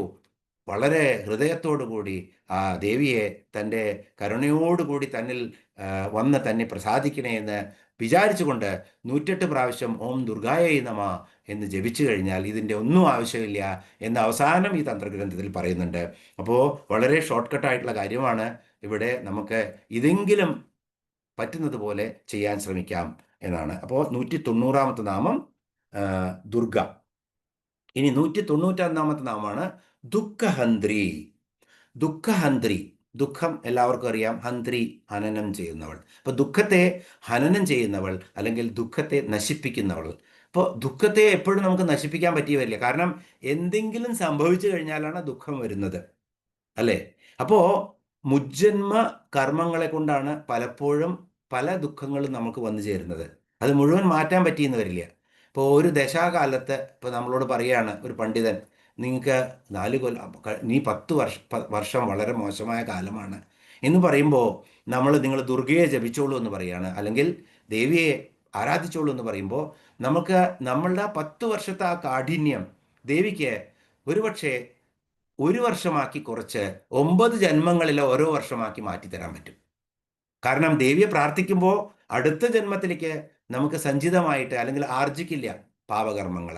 അപ്പോൾ നമ്മുടെ അരിയേഴ്സ് എന്തുകൊണ്ടാണോ വന്നത്, സഞ്ചിതമായിട്ട് എന്താണോ കൊണ്ടുവന്നത്, അത് മാത്രമേ ഉണ്ടാവുള്ളൂ. അത് 10 വർഷത്തിന് നമ്മൾക്കുണ്ടെങ്കിൽ അതിനെ 1 വർഷമാക്കാൻ ദേവിക്ക് പറ്റി വരും, അല്ലെങ്കിൽ 4 വർഷമാക്കാനോ അല്ലെങ്കിൽ അതിൻ്റെ കാഠിന്യം കുറയ്ക്കാനോ പറ്റിയെന്ന് വരും. അതുപോലെ വന്ന ദുഃഖം, ആ ദുഃഖത്തെ വളരെയധികം, അതിൻ്റെ ആ സംസാര ദുഃഖത്തിൻ്റെ വീര്യം കുറയ്ക്കാൻ ദേവിക്ക് കഴിയും. അതുകൊണ്ട് പരിപൂർണ സമർപ്പണത്തോടുകൂടി നമ്മൾ ദേവിയെ ആരാധിക്കൂ. അപ്പോൾ നമുക്ക് ദുഃഖഹന്ത്രി എന്നുള്ള ഈ നാമം കൃത്യമായിട്ട് നമുക്ക് അനുഭവപ്പെടും. ഇനി സുഖപ്രദ, അടുത്ത നാമം. സുഖത്തെ പ്രദാനം ചെയ്യുന്നവളാണ് ദേവി. ഭൗതിക സുഖം, ധനം, യശസ്, ആരോഗ്യം, വിജ്ഞാനം, ഇതൊക്കെ ഭൗതിക സുഖങ്ങളാണ്. അതേസമയത്ത് ആധ്യാത്മിക സുഖങ്ങളാണ് ബ്രഹ്മാനന്ദം, ചിദാനന്ദം, കൈവല്യം. ഇതൊക്കെ നമുക്ക് ഈ പദങ്ങളൊക്കെ, മോക്ഷം, ഇതൊക്കെ കിട്ടുകയാണെങ്കിൽ ഇത് ആധ്യാത്മിക സുഖങ്ങളാണ്. അപ്പോൾ എങ്ങനെയാണ് ഇതെല്ലാം കിട്ടണമെങ്കിൽ ദേവിയെ നമ്മൾ മുഴുവൻ ശരിയായ രീതിയിൽ ടോട്ടൽ സറണ്ടർ എന്നുള്ള രീതിയിൽ ദേവിയെ ആരാധിച്ചു കഴിഞ്ഞാൽ സുഖപ്രദയായി മാറും ദേവി. ദുഃഖഹന്ത്രി എന്നുള്ള നാമത്തിന് ശേഷം സുഖപ്രദ എന്നുള്ള നാമം. അടുത്ത നാമമാണ് 51-ാമത്തെ ശ്ലോകം. 50-ാമത്തെ ശ്ലോകം കഴിഞ്ഞു. നമുക്കൊന്ന് പതുക്കെ ആ ശ്ലോകം ഒന്ന് ചൊല്ലാം. 50-ാമത്തെ ശ്ലോകം. നിസ്തുലാ നീലചിഗുര നിരപായ നിരത്യയ ദുർലഭാ ദുർഗമാ ദുർഗ ദുഃഖഹന്ത്രി സുഖപ്രദ. ഇനി 51-ാമത്തെ ശ്ലോകമാണ്. ദുഷ്ടദൂരാ ദുരാചാര ശമനീ ദോഷവർജിത സർവജ്ഞാ സാന്ദ്രകരുണ സമാനാധികവർജിത. ഇവിടെ 191 മുതൽ 198 വരെയുള്ള 6 നാമങ്ങളാണ്. ദുഷ്ടദൂര, ദേവി ദുഷ്ടന്മാർക്ക് സമീപിക്കാൻ കഴിയാത്തവളാണ്. ദുഷ്ടന്മാർക്ക് അപ്രാപ്യമാണ് ദേവി. അപ്പോ കാമക്രോധ ലോഭ മോഹ മത മാത്സര്യം, ഇതാണ് ഷഡ്വൈരികള്. ഈ ഷഡ്വൈരികള് എപ്പോ നമ്മളെ കാരണത്തിൽ കൂടുതൽ നമ്മളിൽ വന്നുവോ അപ്പോൾ നമ്മൾ പാപം ചെയ്യും. അപ്പോൾ ഇതുണ്ടെങ്കിലാണ് പാപങ്ങൾ ഉണ്ടാവുള്ളൂ.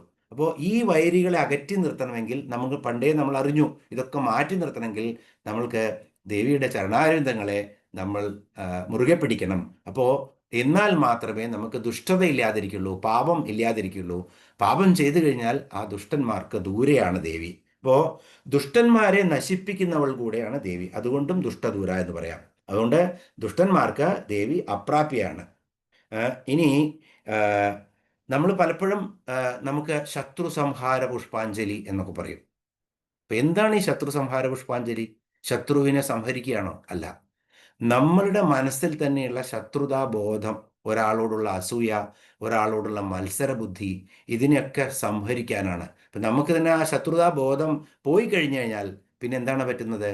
നമുക്ക് മിത്രത വരും. മിത്രത വന്നു കഴിഞ്ഞാൽ എല്ലാം നമുക്ക് നല്ലതായി തോന്നും. അപ്പോൾ ഒരിക്കലും, അല്ലെങ്കിൽ ശത്രുവിന് നമ്മളോട് തോന്നുന്ന ആ ശത്രു, ആ വൈരാഗ്യം, അവരെന്ത് കാരണം കൊണ്ടാണോ നമ്മളോട് ദേഷ്യം തോന്നുന്നത്, നമ്മൾ പറയാണ് എനിക്ക് അദ്ദേഹത്തോട് ഒരു ദേഷ്യവുമില്ല, എന്നിട്ടും അദ്ദേഹം എനിക്ക് വേണ്ടി ഇതൊക്കെ ചെയ്യുന്നല്ലോ, അദ്ദേഹത്തിന് സദ്ബുദ്ധി കൊടുക്കൂ ദേവി എന്നാണ്. ആ ശത്രുതാ മനോഭാവത്തെ സംഹരിക്കുക. നമ്മൾ ആദ്യം സംഹരിക്കണം ദേവിയോട് പറയുന്നതിന് മുന്നേ. അതിനുശേഷം ദേവിക്ക് നമ്മൾ വഴിപാട് കഴിക്കുകയോ അല്ലെങ്കിൽ ദേവി നാമം ജപിക്കുകയോ ഒക്കെ ചെയ്യുമ്പോൾ എന്നോടുള്ള ശത്രുതാ ബുദ്ധി അദ്ദേഹത്തിൻ്റെ കുറച്ച് തരണേ ദേവി എന്നാണ് പ്രാർത്ഥിക്കേണ്ടത്. അതുകൊണ്ട് ആരെ ഇനി പ്രാർത്ഥിക്കുമ്പോഴും ഇതൊക്കെ കേൾക്കുമ്പോൾ ഓർത്തോളൂ, ശത്രുവിനെ സംഹരിക്കുക എന്നുള്ളതല്ല, ശത്രുതാ മനോഭാവം നമ്മിലുള്ളതും അവരിലുള്ളതും എടുത്തു മാറ്റണേ ദേവി എന്നാണ് പ്രാർത്ഥിക്കുന്നത് നമ്മൾ. അതുകൊണ്ട് അന്യരുടെ ശത്രുതാ മനോഭാവം, സ്വയം ഉള്ള ശത്രുതാ മനോഭാവത്തെ മാറ്റുക, അതാണ്. അപ്പോൾ ദേവിക്ക് എന്താണ് ഇഷ്ടം? നിർമ്മല ഭക്തിയാണ് ദേവിക്ക് ഇഷ്ടം. അത് കാരണം ദേവി ലോകമാതാവാണ്. അപ്പോൾ ദേവി എല്ലാവർക്കും സുഖം കൊടുക്കണം എന്നാണ് ദേവിയുടെ. അപ്പം നമ്മൾ തന്നെ പ്രാർത്ഥിക്കുകയാണ്, ദേവിയുടെ രൂപങ്ങൾ, പ്രതിരൂപങ്ങൾ തന്നെയാണ് ഞങ്ങളെല്ലാം. ദേവി അതുകൊണ്ട് ഇത് മാറ്റിത്തരണേ എന്ന് പ്രാർത്ഥിക്കുമ്പോൾ ആ ശത്രുതാ മനോഭാവവും, അതുകൊണ്ട് നമ്മളുടെ ആ ദുഷ്ട പാപചിന്തകളും ആ മനോഭാവങ്ങളും മാറുമെന്നുള്ളതാണ്. അപ്പോൾ ദുഷ്ടദൂര എന്ന് പറഞ്ഞാൽ, ഇനി അടുത്ത നാമമാണ് ദേവിയുടെ 194-ാമത്തെ ദുരാചാര ശമനി. ഇവിടെ ദുരാചാരം, അപ്പോൾ ദുരാചാരം ദുഷ്ടദൂരയാണ്. അപ്പോൾ തീർത്തും ദേവി ദുരാചാര ശമനിയാണ്. ദുരാചാരങ്ങൾ ശമിപ്പിക്കുന്നവളാണ് ദേവി. അപ്പോൾ ആചാരം, അനുഷ്ഠാനം, 2 ശബ്ദങ്ങൾ നമ്മൾ എപ്പോഴും കേൾക്കാറുണ്ട്. ഇപ്പോൾ എന്ത് കാര്യം ചെയ്യുമ്പോഴും ഇപ്പോൾ ഇത് ആധ്യാത്മികമല്ലെങ്കിൽ കൂടി എന്ത് നമ്മൾ ചെയ്യുന്നുവോ ഒരു ഋതം, ഒരു സിസ്റ്റം, ഒരു ക്രമം എന്നും നമ്മൾ ചെയ്യുന്നതാണ് ആചാരം. അപ്പോൾ കാലഭേദങ്ങൾക്ക് അനുസരിച്ചിട്ട് നമ്മൾ ചെയ്യുന്ന കർമ്മങ്ങളാണ് ആചാരങ്ങൾ, അല്ലേ? അതേസമയത്ത് കാലത്തിനും ഭേദത്തിനും ഒക്കെ അപ്രാപ്യമായിട്ട്, സമയത്തിനും അപ്രാപ്യമായിട്ട് ചെയ്യുന്ന കാര്യങ്ങളാണ് എന്ത്? അനുഷ്ഠാനം. അത് നമ്മൾക്ക് ഒന്ന് വെളിവാക്കാം എന്താണ്. ഇപ്പോൾ നമ്മൾ ഒരു ദിവസം തീരുമാനിക്കുകയാണ്, എനിക്കിന്ന് 3 മണിയുടെ മാറ്റ്നിക്ക് പോകണം. മാറ്റ്നി അല്ലേ, 3 മണിക്ക്? അതെ. മാറ്റ്നി ഷോ കാണാൻ പോകണമെങ്കിൽ നമ്മൾക്ക് ബസ് പിടിച്ച് തിയേറ്ററിൽ എത്തണം. അപ്പോൾ നമുക്കൊരു 11 മണിക്കെങ്കിലും വീട്ടിൽ നിന്ന് ഇറങ്ങണം. അപ്പോൾ നമ്മൾ നേരത്തെ ഭക്ഷണം കഴിക്കും. വൈകുന്നേരത്ത് തിരിച്ചു വരുമ്പോഴേക്കും ലേറ്റ് ആവുകയാണെങ്കിൽ അതിനുള്ളതെല്ലാം ചെയ്തു വെക്കും. പശുക്കൾക്കും ഒക്കെ എന്തെങ്കിലും വെള്ളം കൊടുക്കാനോ ഒക്കെ ഉണ്ടെങ്കിൽ അതൊക്കെ ചെയ്തു വെച്ചിട്ടേ പോവുള്ളൂ. അപ്പോൾ നമ്മൾ സ്ഥിരം ചെയ്യുന്ന ആ റുട്ടീൻ നമ്മൾക്ക് ഒരു പ്രത്യേക കാര്യം ചെയ്യാൻ വേണ്ടി മാറ്റേണ്ടി വരും, അല്ലേ? അപ്പോൾ അതാണ് ആചാരങ്ങൾ. അപ്പോൾ എന്നും ചെയ്യുന്ന ആചാരങ്ങൾ നമ്മൾ മാറ്റും. അതുപോലെ ഒരു പ്രത്യേക ജോലിക്ക് ഇപ്പോൾ പാൻറ്റും ഷർട്ടും ടൈയും ഒക്കെ വേണം, കോട്ടും വേണം. എന്നാൽ അത് ധരിച്ച് തന്നെ നമുക്ക് പോകണം. അത് നമുക്ക് പറയാൻ പറ്റില്ല ഞാൻ മുണ്ട് ചുറ്റി പോവാം അല്ലെങ്കിൽ ബനിയനിട്ട് പോവാമെന്ന്. അപ്പോൾ അവിടുത്തെ ആചാരമാണത്. അത് ഇട്ടിട്ടാണ് അവിടെ പോകാൻ പാടുള്ളൂ എന്നുള്ളത്. അപ്പോൾ ആചാരം പരിപാലിച്ചില്ലെങ്കിൽ ഒരുപക്ഷെ നമ്മുടെ ജോലി തന്നെ നഷ്ടപ്പെട്ടു പോകും. അപ്പോൾ ഓരോ കാര്യത്തിനും ചെറിയ കാര്യങ്ങൾക്കും ആചാരമുണ്ട്. ഇനി കുറച്ചുകൂടി എടുക്കൂ. നമ്മളൊക്കെ പലരും പോയി കാണും ബദ്രീനാഥിൽ. അപ്പോൾ ബദ്രീനാഥിൽ മൈനസ്, ഇപ്പോൾ ലാസ്റ്റൊക്കെ ആകുമ്പോഴേക്കും ദീപാവലിയുടെ സമയമാകുമ്പോഴേക്കും -9 ഡിഗ്രി വരെയൊക്കെ പോകും ടെമ്പറേച്ചർ. അപ്പോൾ ഈ സമയത്ത് നമ്മുടെ കണ്ണൂരുള്ള റാവൽജിയുടെ കുടുംബത്തിൽ നിന്നുള്ള ഒരു നമ്പൂതിരിയാണ് പോകുന്നത്. റാവൽ എന്നാണ് പറയുന്നത് അവിടെ. അപ്പോൾ ആ റാവൽജി അവിടെ പോയിട്ട് തീരുമാനിക്കുകയാണ്, അദ്ദേഹം എന്നും 3 മണിക്ക് കുളിച്ചിട്ട് അമ്പലത്തിൽ പോയി 5 മണിയാകുമ്പോഴേക്കും എല്ലാ കർമ്മങ്ങളും ചെയ്ത് പൂജയൊക്കെ കഴിഞ്ഞ് വരുന്നതാണ്. ഞാൻ അവിടെ പോയിട്ടും ഒറ്റ വസ്ത്രം എടുത്തിട്ട് ഈ ഒരു സൾഫർ സ്പ്രിംഗ് ഉണ്ട് മന്ദാകിനി നദിയുടെ താഴത്ത് തന്നെ. ചുടുവെള്ളമായിരിക്കും കുറച്ച്, പക്ഷെ അന്തരീക്ഷം 9 ഡിഗ്രിയാണ്. ചുടുവെള്ളത്തിൽ കുളിച്ച് പെട്ടെന്ന് എക്സ്പോസ് ചെയ്ത് കഴിഞ്ഞാൽ അവിടെ നിന്ന് തന്നെ എന്താ പറയുക, തണുത്ത ഷോക്ക് വരും. അപ്പോൾ ഒരിക്കലും അദ്ദേഹത്തിന് ചെയ്യാൻ പറ്റില്ല. അപ്പോൾ അദ്ദേഹം എന്താണ് ചെയ്യുന്നത്? ചെമ്പിൽ ചെമ്പിൽ തിളപ്പിച്ച വെള്ളം ശുദ്ധമാണ് എന്നാണ് നമ്മുടെ സങ്കല്പം. അതിൽ അദ്ദേഹം വീട്ടിൽ നിന്ന് തന്നെ കുളിക്കും. പുറത്തു പോകുന്നതിന് മുന്നേ തന്നെ മഫ്ലറും അതുപോലത്തുള്ള വസ്ത്രങ്ങളൊക്കെ ധരിച്ചതിന് ശേഷമാണ് അദ്ദേഹം ബദ്രീനാഥ അമ്പലത്തിൽ പൂജിക്കാൻ പോകുന്നത്. ഇത് അവിടുത്തെ ആചാരം. അദ്ദേഹം അവിടുന്ന് 6 മാസമൊക്കെ കഴിഞ്ഞു, 5 കൊല്ലം റാവൽജിയായി. തിരിച്ച് അദ്ദേഹം വന്നു. കണ്ണൂരുള്ള ഏതോ ഒരു അമ്പലത്തിൽ അദ്ദേഹം വീണ്ടും ശാന്തിക്കാരനാവുകയാണ്, അല്ലെങ്കിൽ അവിടെ പോവുകയാണ്. അവിടെ പോകുമ്പോൾ ശ്രീകോവിലേക്ക് കയറുമ്പോൾ ഞാൻ റാവൽജിയാണ്. പുറത്ത് പോകുമ്പോൾ അവർ എന്നാലും ആ തൊപ്പി ധരിക്കും. പക്ഷേ ആ വൂളൻ കോട്ടും മഫ്ലറും ഒക്കെ എടുത്ത് പോയി കഴിഞ്ഞാൽ പുണ്യാഹം തെളിക്കാൻ പറയും തന്ത്രി. കാരണം അത് അവിടുത്തെ ആചാരമല്ല. അപ്പോൾ ദേശകാലങ്ങൾക്ക് അനുസരിച്ച് സമയോചിതമായി ചെയ്യുന്ന കാര്യങ്ങളാണ് ആചാരങ്ങൾ. അതേസമയത്ത് അനുഷ്ഠാനം എന്ന് പറഞ്ഞു കഴിഞ്ഞാൽ, ഇപ്പോൾ വിഷ്ണുവിൻ്റെ പൂജ ബദ്രീനാഥിലാണെങ്കിലും കണ്ണൂര് പോയിട്ട് നമ്മൾ വിഷ്ണുവിൻ്റെ പൂജ ചെയ്യുകയാണെങ്കിലും ഏത് മന്ത്രങ്ങളാണോ ചൊല്ലുന്നത് അതേ മന്ത്രങ്ങൾ ഉപയോഗിച്ചാണ് ആരാധിക്കുന്നത്. അതുപോലെ ദേവിയെ കാശ്മീരിൽ ആരാധിക്കുന്ന മന്ത്രവും ഇവിടെ കന്യാകുമാരിയിൽ ആരാധിക്കുന്ന മന്ത്രവും സെയിം ആയിരിക്കും. അത് അനുഷ്ഠാനങ്ങളാണ്. അത് കാലത്തിനും ദേശത്തിനും അതീതമാണ്. അതിന് അനുഷ്ഠാനങ്ങൾ എന്ന് പറയും. അപ്പോൾ ഈ ആചാരങ്ങളെ നമ്മൾ കൃത്യമായിട്ട് പണ്ടേ നമ്മൾക്ക് അറിഞ്ഞിരുന്നു. ഇത് ബ്രിട്ടീഷുകാർ പഠിപ്പിച്ചു തരുമൊന്നും വേണ്ട നമുക്ക്. ദേവി ഇങ്ങനെയുള്ള എന്ത് ദുരാചാരമുണ്ടെങ്കിലും അതെല്ലാം നമ്മളിൽ നിന്ന് നശിപ്പിച്ചു കളയും. ഇനി ദുരാചാരം നമ്മൾക്ക് എങ്ങനെയാണ് വരുന്നത് എന്നുകൂടി പറയാം നമുക്ക് പെട്ടെന്ന്.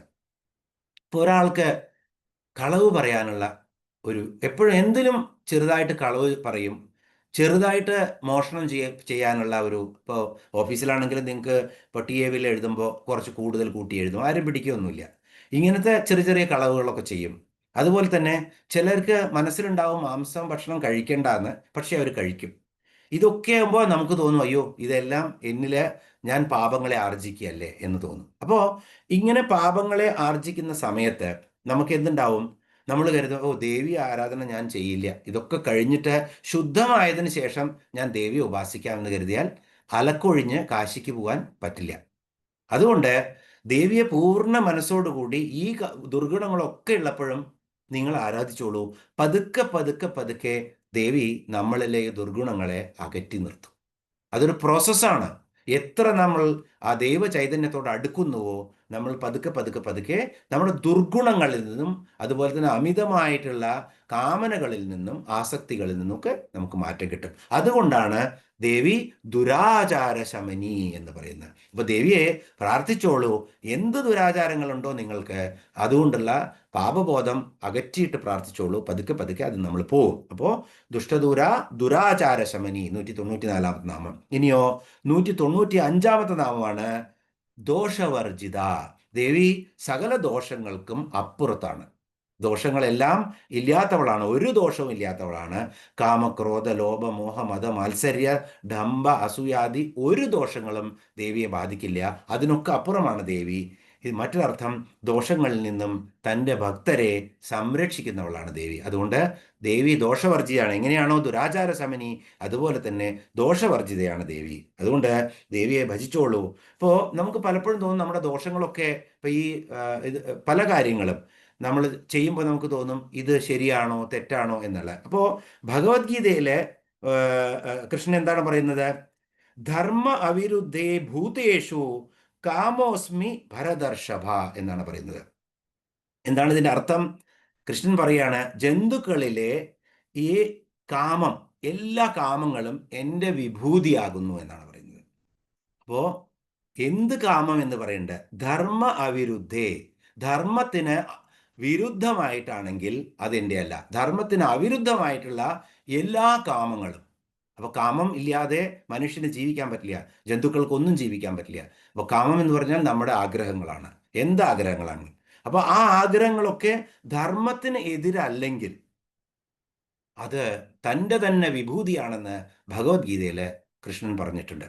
പല കാര്യങ്ങളും നമ്മൾ ചെയ്യുന്ന പല കാര്യങ്ങളും നമുക്ക് ചെയ്യേണ്ടി വരും. അതെല്ലാം നമുക്ക് വ്യത്യസ്തമാണോ അങ്ങനെ ആലോചിക്കേണ്ട ആവശ്യമില്ല. ഇപ്പോൾ ഒരാളുടെ ധർമ്മപത്നിയുണ്ട്, ആ ധർമ്മപത്നിയായിട്ട് അവർക്ക് സന്താനോൽപാദനം വേണം, അല്ലെങ്കിൽ അതുപോലെ തന്നെ പ്രാഥമിക ആവശ്യങ്ങളെല്ലാം നിറവേറ്റുന്നു. അത് ഒരിക്കലും ധർമ്മത്തിന് വിരുദ്ധമല്ല. പക്ഷേ മറ്റൊരു സ്ത്രീയെ പ്രാപിക്കാൻ പോവുകയാണെന്ന് പറഞ്ഞു കഴിഞ്ഞാൽ ധർമ്മവിരുദ്ധമാണ്. ഇപ്പം നമ്മളെ മുനിമാരും ഋഷിമാരും ഒക്കെ ആസക്തിയില്ലാത്ത എന്ത് കാമങ്ങളും ഭഗവാന്റെ വിഭൂതിയാണ്. അതുകൊണ്ട് ഒരിക്കലും അതിനെക്കുറിച്ച് നമ്മൾ പതുക്കെ നമ്മളുടെ പ്രായം കൂടുന്തോറും നമ്മൾ അതിൽ നിന്നൊക്കെ വിട്ട് മാറിപ്പോവും. പക്ഷേ കാമമില്ലാതെ അല്ലെങ്കിൽ ആഗ്രഹങ്ങളില്ലാതെ ഈ ജീവിതത്തിൽ ജീവിക്കാൻ പറ്റില്ല. ജീവിതം നമ്മൾ ഈ ധൃതരാഷ്ട്ര പോയ പോലത്തെ ഒരു അവസ്ഥ വരുമ്പോഴാണ് എല്ലാം ഉപേക്ഷിച്ച് പോകാൻ പറ്റുള്ളൂ. അല്ലെങ്കിൽ സാധാരണ മനുഷ്യർക്ക് പറ്റാത്ത കാര്യങ്ങളാണ്. അപ്പോൾ അതിനെക്കുറിച്ച് പാപചിന്തയില്ലാതെ നമ്മൾ അധർമ്മമല്ലാത്ത ഏത് ധർമ്മവും പരിപാലിച്ച് ആ കാമങ്ങളെ പരിപാലിച്ച് നിങ്ങളുടെ ജീവിതം മുന്നോട്ട് കൊണ്ടുപോവുക എന്നാണ് ഇവിടെ ദോഷവർജിത എന്നുള്ള ആ നാമത്തിൽ നിന്ന് നമ്മൾ മനസ്സിലാക്കേണ്ടത്. ഇനി 196 നാമം സർവജ്ഞ. സർവജ്ഞ എന്ന് പറഞ്ഞാൽ എല്ലാം അറിയുന്നവൾ, ത്രികാലജ്ഞാനിയാണ് ദേവി. ഇപ്പം എന്താണ് നമ്മളുടെയൊക്കെ പരിമിതി? നമുക്ക് വലിയ പരിമിതിയാണ്. നമുക്ക് ഇപ്പോൾ 3 കാര്യങ്ങൾ ഓർത്ത് നോക്കൂ. പഞ്ചസാരയുടെ മധുരം, തേനിൻ്റെ മധുരം, അതുപോലെ തന്നെ ശർക്കരയുടെ മധുരം. ഇത് നമുക്ക് ഒരാൾക്ക് വർണ്ണിച്ചു കൊടുക്കണം. ഈ 3 സാധനത്തിനും പേരറിയില്ല നമുക്ക്. സപ്പോസ് ഈ ഭാഷ, ശർക്കര, പഞ്ചസാര, തേൻ എന്നുള്ള ഭാഷ ഈ മലയാളം അല്ലെങ്കിൽ ഇംഗ്ലീഷ് അറിയാത്ത ഒരു സ്ഥലത്ത് നിങ്ങൾ എത്തിപ്പെട്ടു. ഈ 3 സാധനത്തിൻ്റെയും ടേസ്റ്റ് എന്താണെന്ന് പറഞ്ഞു കൊടുക്കണം. വാക്കുകൾ ചെയ്യാൻ പറ്റുമോ? കുമാരനാശാൻ പറഞ്ഞിട്ടുണ്ട്, ഇന്ന് ഭാഷ അത് അപൂർണമല്ലവോ വന്നു പോകും പിഴയും അർത്ഥശങ്കയാൽ എന്ന്, അല്ലേ? അപ്പോൾ ഉള്ളു കാട്ടി കൊടുക്കേണ്ടി വരും അതിന്. എന്നാലാണ് എന്താണ് ആ സാധനത്തിൻ്റെ മധുരം അനുഭവിച്ചറിയേണ്ടതാണ് ഇതിവിടെ. അപ്പോൾ ദേവിക്ക് ഇങ്ങനെയൊന്നുമില്ല. ദേവി എല്ലാം അറിയുന്നവളാണ്. ദേവിക്ക് വാക്കുകളുടെ, നമ്മളെ പോലെ കാലം, വാക്ക്, അതുപോലെ സ്മൃതി, ഈ 3 പരിമിതികളാണ് നമുക്ക്. അപ്പം ഇന്നലെ ഉച്ചയ്ക്ക് എന്തായിരുന്നു കറി എന്ന് ചോദിച്ചാൽ നമ്മൾക്കറിയാൻ പറ്റില്ല. കൃത്യമായിട്ട് നമുക്ക് ഓർക്കാൻ പറ്റില്ല. ഒരു ദിവസം മുന്നേ ചോദിച്ചു കഴിഞ്ഞു. കാരണം അത് നമ്മളുടെ പരിമിതമായ സ്മൃതിപഥത്തിൽ നിന്നും പോയി. 1000 വർഷങ്ങൾക്ക് മുന്നുള്ള കാര്യം പഠിച്ചാലും നമുക്കൊന്നും അറിയില്ല. ഇനി 5 വർഷം മുന്നുള്ളത് ഒന്നും അറിയാൻ പറ്റാത്ത അവസ്ഥയായി മാറും, കൃത്യതയില്ലായി മാറും. അപ്പോൾ നമുക്ക് കാലം നമ്മളുടെ സ്മൃതിയെ കുറയ്ക്കും, സ്മൃതി തന്നെ ഓർമ്മശക്തിയെ നമ്മൾക്ക് കുറഞ്ഞുകൊണ്ടിരിക്കും. അതുപോലെ തന്നെ വാക്കുകളാൽ നമുക്കൊന്നും പറയാൻ പറ്റില്ല. അപ്പോൾ ദേവി ഇതിനെല്ലാം അതീതയാണ്. ദേവി ശുദ്ധജ്ഞാനരൂപിണിയാണ്. എല്ലാ ജീവജാലങ്ങളിലെയും ശുഭാശുഭ കർമ്മങ്ങൾക്ക് പൂർണ്ണത വരുത്തുന്നത് ദേവിയാണ്. അതുകൊണ്ട് ദേവി സർവജ്ഞ. 196 നാമം. ഇനി 51 ശ്ലോകത്തിലെ 197 നാമം സാന്ദ്രകരുണ. സാന്ദ്രം എന്ന് പറഞ്ഞാൽ സാന്ദ്രാനന്ദാവബോധാത്മകമനുപമിതം എന്ന് നമ്മൾ പഠിച്ചപ്പോഴേ ആദ്യത്തെ നാരായണീയത്തെ ശ്ലോകത്തിൽ തന്നെ എല്ലാവർക്കും അറിയാം. സാന്ദ്രം എന്ന് കഴിഞ്ഞാൽ ഇങ്ങനെ ഇടതൂർന്ന് കട്ടിയായിട്ടാണ്, അത് കട്ടിയായിട്ടിരിക്കുന്ന ആ അവസ്ഥയ്ക്കാണ് സാന്ദ്രം എന്ന് പറയുന്നത്. അപ്പോൾ തിങ്ങിയ കരുണയോട് കൂടിയവളാണ്, ഒരു ഗ്യാപ്പുമില്ല. ദേവി ഇങ്ങനെ കോമ്പാക്റ്റ് ആയിട്ട് നിറഞ്ഞിട്ട് സാന്ദ്ര കരുണയായിരിക്കുകയാണ് ദേവി. അതുകൊണ്ട് ദേവിയുടെ കരുണ അങ്ങനെ സാന്ദ്രമായിട്ട് ആ തണുത്തുറഞ്ഞ അവസ്ഥയിലാണ് ദേവിയുടെ കരുണ. അതെല്ലാവർക്കും കൊടുക്കാൻ വേണ്ടി ഇരിക്കുകയാണ് ദേവി. ഭക്തനോടുള്ള നിരന്തരമായ നിസ്സീമമായ കരുണയെ സൂചിപ്പിക്കുന്നു സാന്ദ്ര കരുണ എന്നുള്ള ദേവിയുടെ ഈ നാമം. അപ്പോൾ പ്രേമവും കാരുണ്യവും നമുക്കുണ്ടോ? ദേവി നമ്മൾക്ക് വാരിക്കോരി തരും അതെന്നുള്ളതാണ് സാന്ദ്ര കരുണ എന്നുള്ള നാമം. ഇനി സമാനാധിക വർജിത. ഇവിടെ 198 നാമം സമാന അധിക വർജിത. This is a symbol of equality എന്ന് പറയാം നമുക്ക്. ദേവിക്ക് സമാനമായിട്ട് ഒന്നുമില്ല, അല്ലെങ്കിൽ ആരുമില്ല. ദേവിക്ക് അധികമായിട്ടും ആരുമില്ല. അപ്പം അതിൻ്റെ അർത്ഥം എന്താണ്? ദേവിക്ക് താഴെയും ആരുമില്ല. അപ്പോൾ ദേവിയാണ് ഏറ്റവും വലിയ ഇക്വാലിറ്റിയുടെ സിംബൽ. അപ്പോൾ നമുക്ക് പറയാം ദേവി ചുവന്ന വസ്ത്രം ധരിക്കും. കമ്മ്യൂണിസ്റ്റുകാർ പറയാം എന്താ, ഞങ്ങൾക്കൊക്കെ ഇക്വാലിറ്റിയാണ് ഞങ്ങൾ എല്ലാവരും പ്രചരിപ്പിക്കുന്നത്. അപ്പോൾ ദേവിയെ പോലത്തെ കമ്മ്യൂണിസ്റ്റുകാർ വേറെ ആരുമില്ല. അതുകൊണ്ടായിരിക്കും അവർ ചുവന്ന വസ്ത്രം ധരിച്ച് ദേവിയെ പോലെ നടക്കുന്നത്. അത് അവർക്ക് അറിയാൻ പറ്റുന്നില്ല. ദേവി തന്നെയാണ് ഏറ്റവും വലിയ ഇവിടുത്തെ സോഷ്യലിസ്റ്റ്, കമ്മ്യൂണിസ്റ്റ് എന്നൊക്കെ പറഞ്ഞു കഴിഞ്ഞാൽ. കാരണം ദേവിയുടെ എല്ലാ കാര്യങ്ങളും അതുപോലെയാണ്. അപ്പൊ ഒരുപക്ഷെ നമ്മൾ ഇതൊക്കെ ആദ്യം 5 അപ്പം കൊണ്ട് 5000-ങ്ങളെ യേശു ക്രിസ്തു ഊട്ടി എന്ന് പറയും. അതിനു മുന്നേ ചക്കാത്ത് കൊടുക്കുക അല്ലെങ്കിൽ സക്കാത്ത് കൊടുക്കുക. നബിയാണത്ര ആദ്യത്തെ കമ്മ്യൂണിസ്റ്റ് എന്ന് പറയും. ആര്? കമ്മ്യൂണിസ്റ്റ്. അതിന്നാണ് കാർൽ മാർക്സ് ഈ കമ്മ്യൂണിസം എന്നുള്ള തിയറി തന്നെ എടുത്തത്. പണക്കാരിൽ നിന്നും പിടിച്ചു പറിച്ച പാവങ്ങൾക്ക് കൊടുക്കുക എന്ന്. അപ്പോൾ ശരിക്കും ഒരു ഖുറാനിലെ വിശ്വസിക്കുന്ന ഒരു മുസ്ലിമിന് ഒന്നും തൻ്റെ ആവശ്യത്തിന് കൂടുതലായിട്ട് ഒന്നും സമ്പാദിക്കാൻ പാടില്ല. അപ്പോൾ കുറേശ്ശെ സക്കാത്ത് കൊടുക്കുക എന്നുള്ളതല്ല അത്. അതിൽ കൂടുതലൊന്നും. ഇപ്പം നമ്മുടെ അവിടെയൊക്കെ ബ്രഹ്മജ്ഞാനം അല്ലെങ്കിൽ ബ്രാഹ്മണൻ എന്ന് പറഞ്ഞാൽ ബ്രഹ്മജ്ഞാനം ലഭിച്ചു കഴിഞ്ഞാൽ ഒരു നേരത്തെ ഭക്ഷണം പോലും ഭിക്ഷയാചിച്ചിട്ട് കഴിയണം. ഒരു കുട്ടിയെ മാത്രമേ പാടുള്ളൂ, ഒരു കുടിൽ മാത്രമേ താമസിക്കാൻ പാടുള്ളൂ. ഡോണ്ട് ഹാവ് എനി പൊസഷൻ എന്നുള്ളതാണ് ആ ബ്രാഹ്മണന് പറഞ്ഞിരിക്കുന്നത്. അപ്പോൾ അതുപോലെയാണ് സക്കാത്തും എന്നുള്ളത്. ആ സക്കാത്ത് നിന്നാണ് ഈ ഒരു കൺസെപ്റ്റ് കൊണ്ടുവന്നിട്ടുണ്ടായിരിക്കുക ഒരുപക്ഷെ കമ്മ്യൂണിസം എന്നുള്ള കൺസെപ്റ്റ്. പക്ഷേ ഇവിടെ നോക്കൂ, ദേവി സമാനാധിക വർജിത. ഇപ്പോൾ ഒരു എക്സാമ്പിൾ നമുക്ക് പറയാം. ഒരു അമ്മയ്ക്ക് 3 മക്കളുണ്ട്. 3 ആൺകുട്ടികളാണെന്ന് കരുതിക്കോളൂ. അപ്പോൾ കുറച്ച് വലിയ മക്കളാണ്. അപ്പോൾ ഇവർക്ക് മൂത്ത മകന് അമ്മ 5 ഇഡ്ഡലി കൊടുക്കും. രണ്ടാമത്തെ മകന് അമ്മ 4 ഇഡ്ഡലി കൊടുക്കും. മൂന്നാമത്തെ മകന് അമ്മ 3 ഇഡ്ഡലി കൊടുക്കും. ചെറിയ കുട്ടികളല്ല, കുറച്ച് വയസ്സിന് വ്യത്യാസം അങ്ങോട്ടും കൂടെ ഉള്ളൂ. പക്ഷെ ചിലര് വളരെ ബോഡിയൊക്കെ ഉള്ളതാണ്. ഒരുപക്ഷെ അച്ഛനെ പോലെ ആയിരിക്കും, ഒരു കുട്ടി അമ്മയെ പോലെ ആവും. അപ്പോൾ അമ്മ അതിനനുസരിച്ച് അവർക്ക് എത്രയാണോ വേണ്ടത് എല്ലാവരും സാറ്റിസ്ഫൈഡ് ആയിരുന്നു. അവിടെ ഒരു കമ്മ്യൂണിസ്റ്റുകാരൻ വന്ന് പറഞ്ഞു, നിങ്ങൾ 3 അമ്മയുടെ ഒരേ ഉദരത്തിൽ നിന്ന് വന്നു, സഹോദരങ്ങളാണ്. ഒരാൾക്ക് 5 ഇഡ്ഡലി, ഒരാൾക്ക് 4 ഇഡ്ഡലി, ഒരാൾക്ക് 3 ഇഡ്ഡലി. എന്താ ഇത്? പറ്റില്ല. നിങ്ങൾ നാളെ മുതൽ കൊടി പിടിക്കൂ. അപ്പോൾ റെയിൽ റോക്കോ എന്ന് പറഞ്ഞ പോലെ കിച്ചൺ റോക്കോ ആന്തോളൻ അവിടെ വന്നു. അങ്ങനെ എല്ലാവർക്കും അമ്മ പറഞ്ഞു, എനിക്ക് കുഴപ്പമൊന്നുമില്ല, 5ഉം 4ഉം 9ഉം 3ഉം 12 ഇഡ്ഡലി വേണുള്ളൂ, ഒരു ഇഡ്ഡലി പോലും അഡീഷണൽ ഉണ്ടാക്കേണ്ട ആവശ്യമില്ല. മക്കളോട് പറഞ്ഞു, 4 ഇഡ്ഡലി വെച്ചെടുത്തോളൂ, 4 പേർക്കും കൊടുക്കാം. അപ്പോൾ ഏറ്റവും ചെറിയവന് 3 ഇഡ്ഡലി കഴിക്കേണ്ടിയിരുന്നുള്ളൂ. അവൻ 4 കഴിച്ചപ്പോൾ ഒരു ആഴ്ച കഴിഞ്ഞപ്പോൾ അവന് അജീർണം വന്നു. അവന് ഇത്ര വേണ്ട, വിശപ്പ് കുറഞ്ഞു, പ്രോബ്ലമായി തുടങ്ങി. കാരണം അവൻ്റെ ബോഡിക്കും അവൻ്റെ തൊഴിലിനും യോജിക്കേണ്ട അത്രയും ഇഡ്ഡലിയുടെ ആവശ്യമില്ല. അങ്ങനെ രണ്ടാമത്തിന് കുഴപ്പമൊന്നും ഉണ്ടായില്ല, 4 കിട്ടുള്ളൂ, അതിപ്പോഴും കിട്ടുന്നുണ്ട്. മൂന്നാമത്തെ തന്നെ ആവശ്യത്തിനുള്ള ഭക്ഷണം ഇല്ലാണ്ടായി വന്നു. അപ്പോൾ 1/3 of the family suffered because of equality. ഇതിൻ്റെ ക്ലാസിക് എക്സാമ്പിളാണ് ബെർലിൻ വാൾ. ഈ എന്താ പറയുക, 1961 രണ്ടാം ലോക മഹായുദ്ധത്തിന് ശേഷം ജർമ്മനി 2ആയി മാറി. നമുക്കറിയാം, ഈസ്റ്റ് ജർമ്മനി അല്ലെങ്കിൽ പശ്ചിമ ജർമ്മനി, കമ്മ്യൂണിസം ഇക്വാലിറ്റി പ്രചരിപ്പിച്ച ഈസ്റ്റ് ജർമ്മനി. രണ്ടാമത് വെസ്റ്റ് ജർമ്മനി അല്ലെങ്കിൽ പൂർവ്വ ജർമ്മനി. ഈ 2 ജർമ്മനിയും വേറെയായി. ഒരു കൂട്ടരെ യൂറോപ്യൻ കൺട്രീസ് സപ്പോർട്ട് ചെയ്തു, കമ്മ്യൂണിസത്തിനെ സപ്പോർട്ട് ചെയ്ത് റഷ്യയായിരുന്നു. അങ്ങനെ ഒരു കൊല്ലത്തിൻ്റെ ഉള്ളിൽ 1961 തന്നെ 12 മാസം തികയുന്നതിന് മുന്നേ 20% ആളുകൾ, കമ്മ്യൂണിസ്റ്റ് ജർമ്മനിയിൽ ഉള്ള ആളുകൾ ഓടിയിട്ട് ഈ പൂർവ്വ ജർമ്മനിയിലേക്ക് പോയി. കാരണം എന്തെന്ന് വെച്ച് കഴിഞ്ഞാൽ അവിടെ ആര് വർക്ക് ചെയ്താലും എത്ര സമ്പാദിച്ചാലും എല്ലാം പിടിച്ച് ഈക്വൽ ഡിവൈഡ് ചെയ്യും. അപ്പോൾ ഒരാൾക്കും ചെയ്യുന്നവനും ചെയ്യാത്തവനും ഒക്കെ ഒരേ തൊഴിൽ, ഒരേ കൂലി, ഒരേ അപ്രിസിയേഷൻ. അപ്പോൾ ഒരാളും എൻ്റർപ്രൈനർഷിപ്പ് ഉള്ള ഒരാൾ അവിടെ നിൽക്കില്ല. കാരണം ആർക്കുമില്ല. നന്നായി ജോലി എടുക്കുന്ന ടെക്നിക്കൽ സ്കിൽസ് ഉള്ള ആളുകളും എൻ്റർപ്രൈനർഷിപ്പുള്ള ആളുകളും ഒക്കെ ഓടിപ്പോന്നു അവിടുന്ന്. എവിടേക്ക്? പൂർവ്വ ജർമ്മനിയിലേക്ക്. ബെൽജിയത്തിൽ കൂടെ പോയിട്ടും അവർ തടയാൻ നോക്കിയിട്ടൊന്നും പറ്റിയില്ല. 20% ആളുകൾ മൈഗ്രേറ്റ് ചെയ്തു. അങ്ങനെ അവർ പാപ്പറായി മാറി. ഒന്നുമില്ല, അവർക്ക് സ്കിൽഫുൾ ആളുകളെ ഇല്ലാത്ത അവസ്ഥ വന്നു. ആർക്ക്? ഈ കമ്മ്യൂണിസ്റ്റ് ജർമ്മനിക്ക്, പശ്ചിമ ജർമ്മനിക്ക്. അങ്ങനെ അവർ കൺസ്ട്രക്ട് ചെയ്തായിരുന്നു ബെർലിൻ വാൾ, റഷ്യയുടെ സഹായത്തോട് കൂടിയിട്ട്.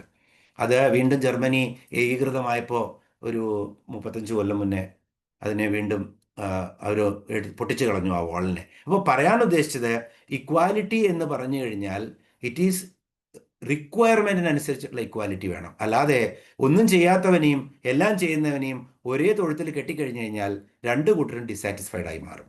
അപ്പോൾ ഇതാണ് ഇക്കാലത്തെ കമ്മ്യൂണിസം. അപ്പോൾ ദേവി ഏറ്റവും വലിയ കമ്മ്യൂണിസ്റ്റാണ്. ദേവി സമാനാധിക വർജിത.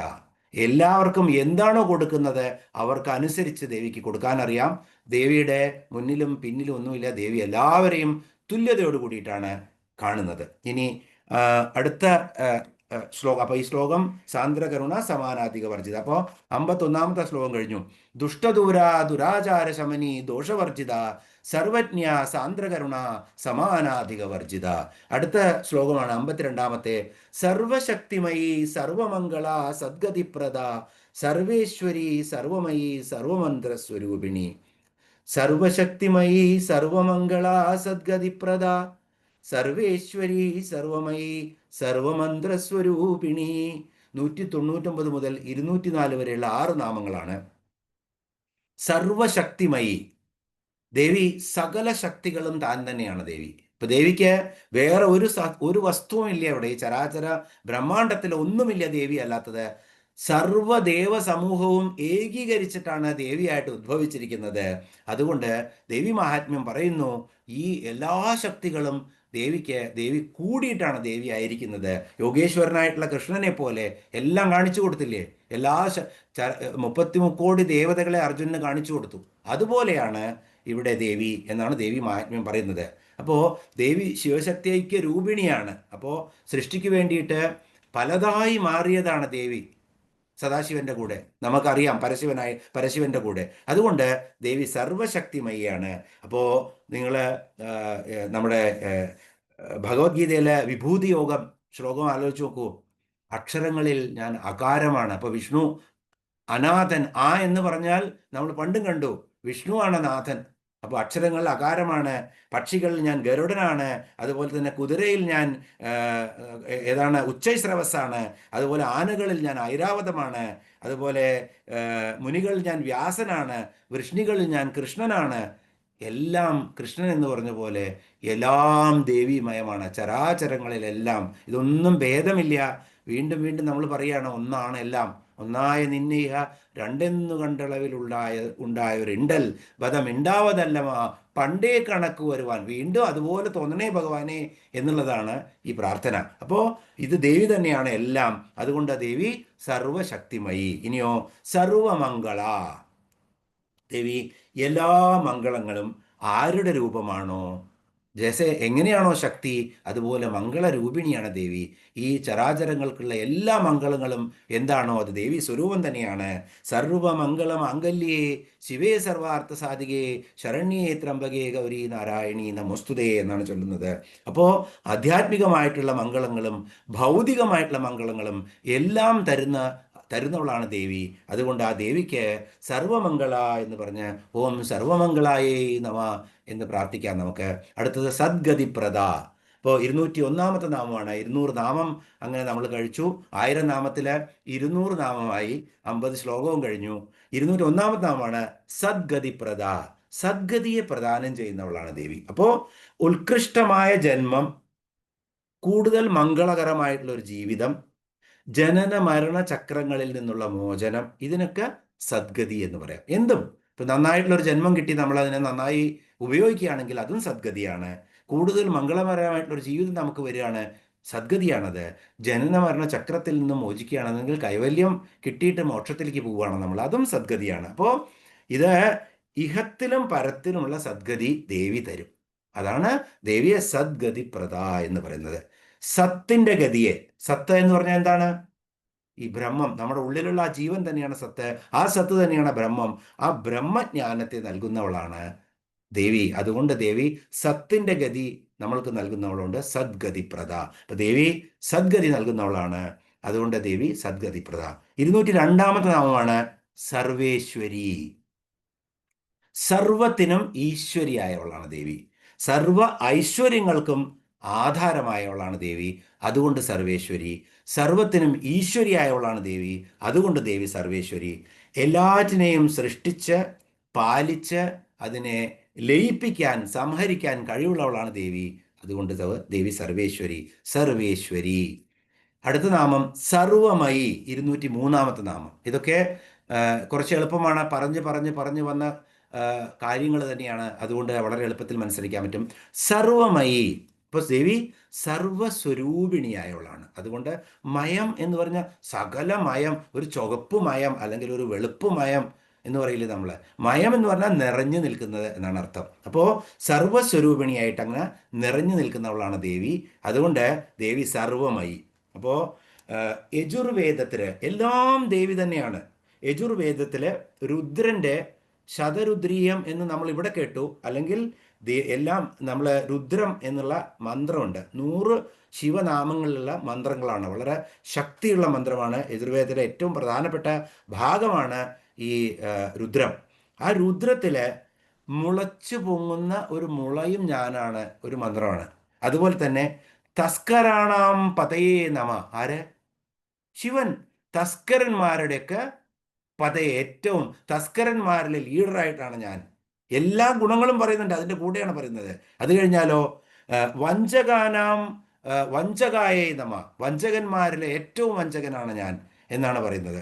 അതുപോലെ തന്നെ അപ്പോൾ സഭാപതയെ നമ. അപ്പോൾ സഭയിൽ ഒരു അധ്യക്ഷനായ ഒരാളിരിക്കുകയാണെങ്കിൽ സഭാപതയെ നമ. സഭയിൽ കേട്ടുകൊണ്ടിരിക്കുന്ന ആളാണെങ്കിലോ ഇരിക്കുന്ന ആളും ആരാണ്? അദ്ദേഹത്തിനും രുദ്രന്റെ നാമമാണ്. അതുപോലെ ഇരുന്ന് കുറേ കേട്ടിട്ട് മടുത്തു എണീറ്റ് നിൽക്കുകയാണ്, എണീറ്റ് നിൽക്കുന്ന ആൾക്കും രുദ്രനാണ്, അദ്ദേഹത്തിനും നമസ്കാരം. അത് കഴിഞ്ഞാൽ മടുത്ത ഒരാൾ ഇറങ്ങിപ്പോകുന്നതിനും നമസ്കാരം. ആലോചിച്ച് നോക്കൂ, ഇതൊക്കെ രുദ്രന്റെ നാമങ്ങളാണ്. അപ്പോൾ നന്മയും തിന്മയും ഒക്കെ നിറഞ്ഞു നിൽക്കുകയാണ്. അത് രുദ്രനും രുദ്രാണിയും തമ്മിൽ ഒരു വ്യത്യാസവുമില്ല. സർവമയി ദേവി സകല സ്ഥലത്തും നിറഞ്ഞു നിൽക്കുകയാണ്. ഇപ്പോൾ സർവം കലുവിധം ബ്രഹ്മ എന്നൊക്കെ പറഞ്ഞ് നമ്മൾ ആപ്തവാക്യങ്ങൾ കുറേ കേട്ടുകൊണ്ടിരിക്കും. പക്ഷേ ഇത് മനസ്സിലാക്കിയില്ലേ കൺസെപ്റ്റ് എന്നുണ്ടെങ്കിൽ വെറും കാതിന് കേൾക്കുന്ന 4 മഹാവാക്യങ്ങളായി മാറും അത്.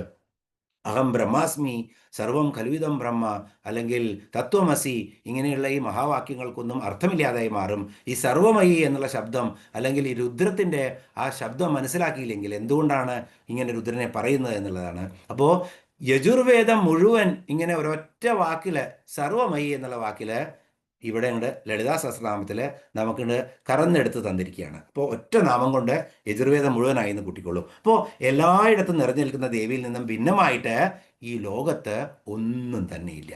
അതാണ് സർവമയി. സർവമന്ത്രസ്വരൂപിണി. ഇന്ന് നമുക്ക് സമയം ഉണ്ടാവില്ല, കാരണം അടുത്ത നാമത്തിലാണ് മന്ത്രവും തന്ത്രവും വരുന്നതിനൊന്ന് ഓടിച്ചു പോയി എത്താൻ പറ്റുമോ എന്ന് വിചാരിക്കുകയായിരുന്നു. അപ്പോൾ സർവമന്ത്രസ്വരൂപിണി, മന്ത്രത്തെക്കുറിച്ചൊന്ന് ചുരുക്കമായി പറയാം. അത് കഴിഞ്ഞ് അടുത്ത ശ്ലോകത്തിൽ ഇത് ഡീറ്റെയിൽ ആയിട്ട് വരുന്നുണ്ട്, 53ാമത്തെ ശ്ലോകത്തിൽ. അപ്പോൾ നമ്മൾ വിസ്തരിച്ച് അടുത്ത ക്ലാസ്സിൽ പറയും.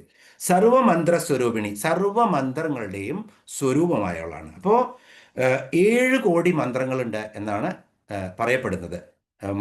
മന്ത്രഗ്രന്ഥങ്ങളൊക്കെ പറയുന്നത് 7 കോടി മന്ത്രങ്ങളുണ്ട്. എന്തായാലും കാര്യസാധ്യം, മോക്ഷം, ഭൗതികമായിട്ടുള്ളതും ആധ്യാത്മികമായിട്ടുള്ള നമ്മുടെ കാമനകളെയൊക്കെ എത്തിക്കാനുള്ളതാണ് മന്ത്രങ്ങൾ.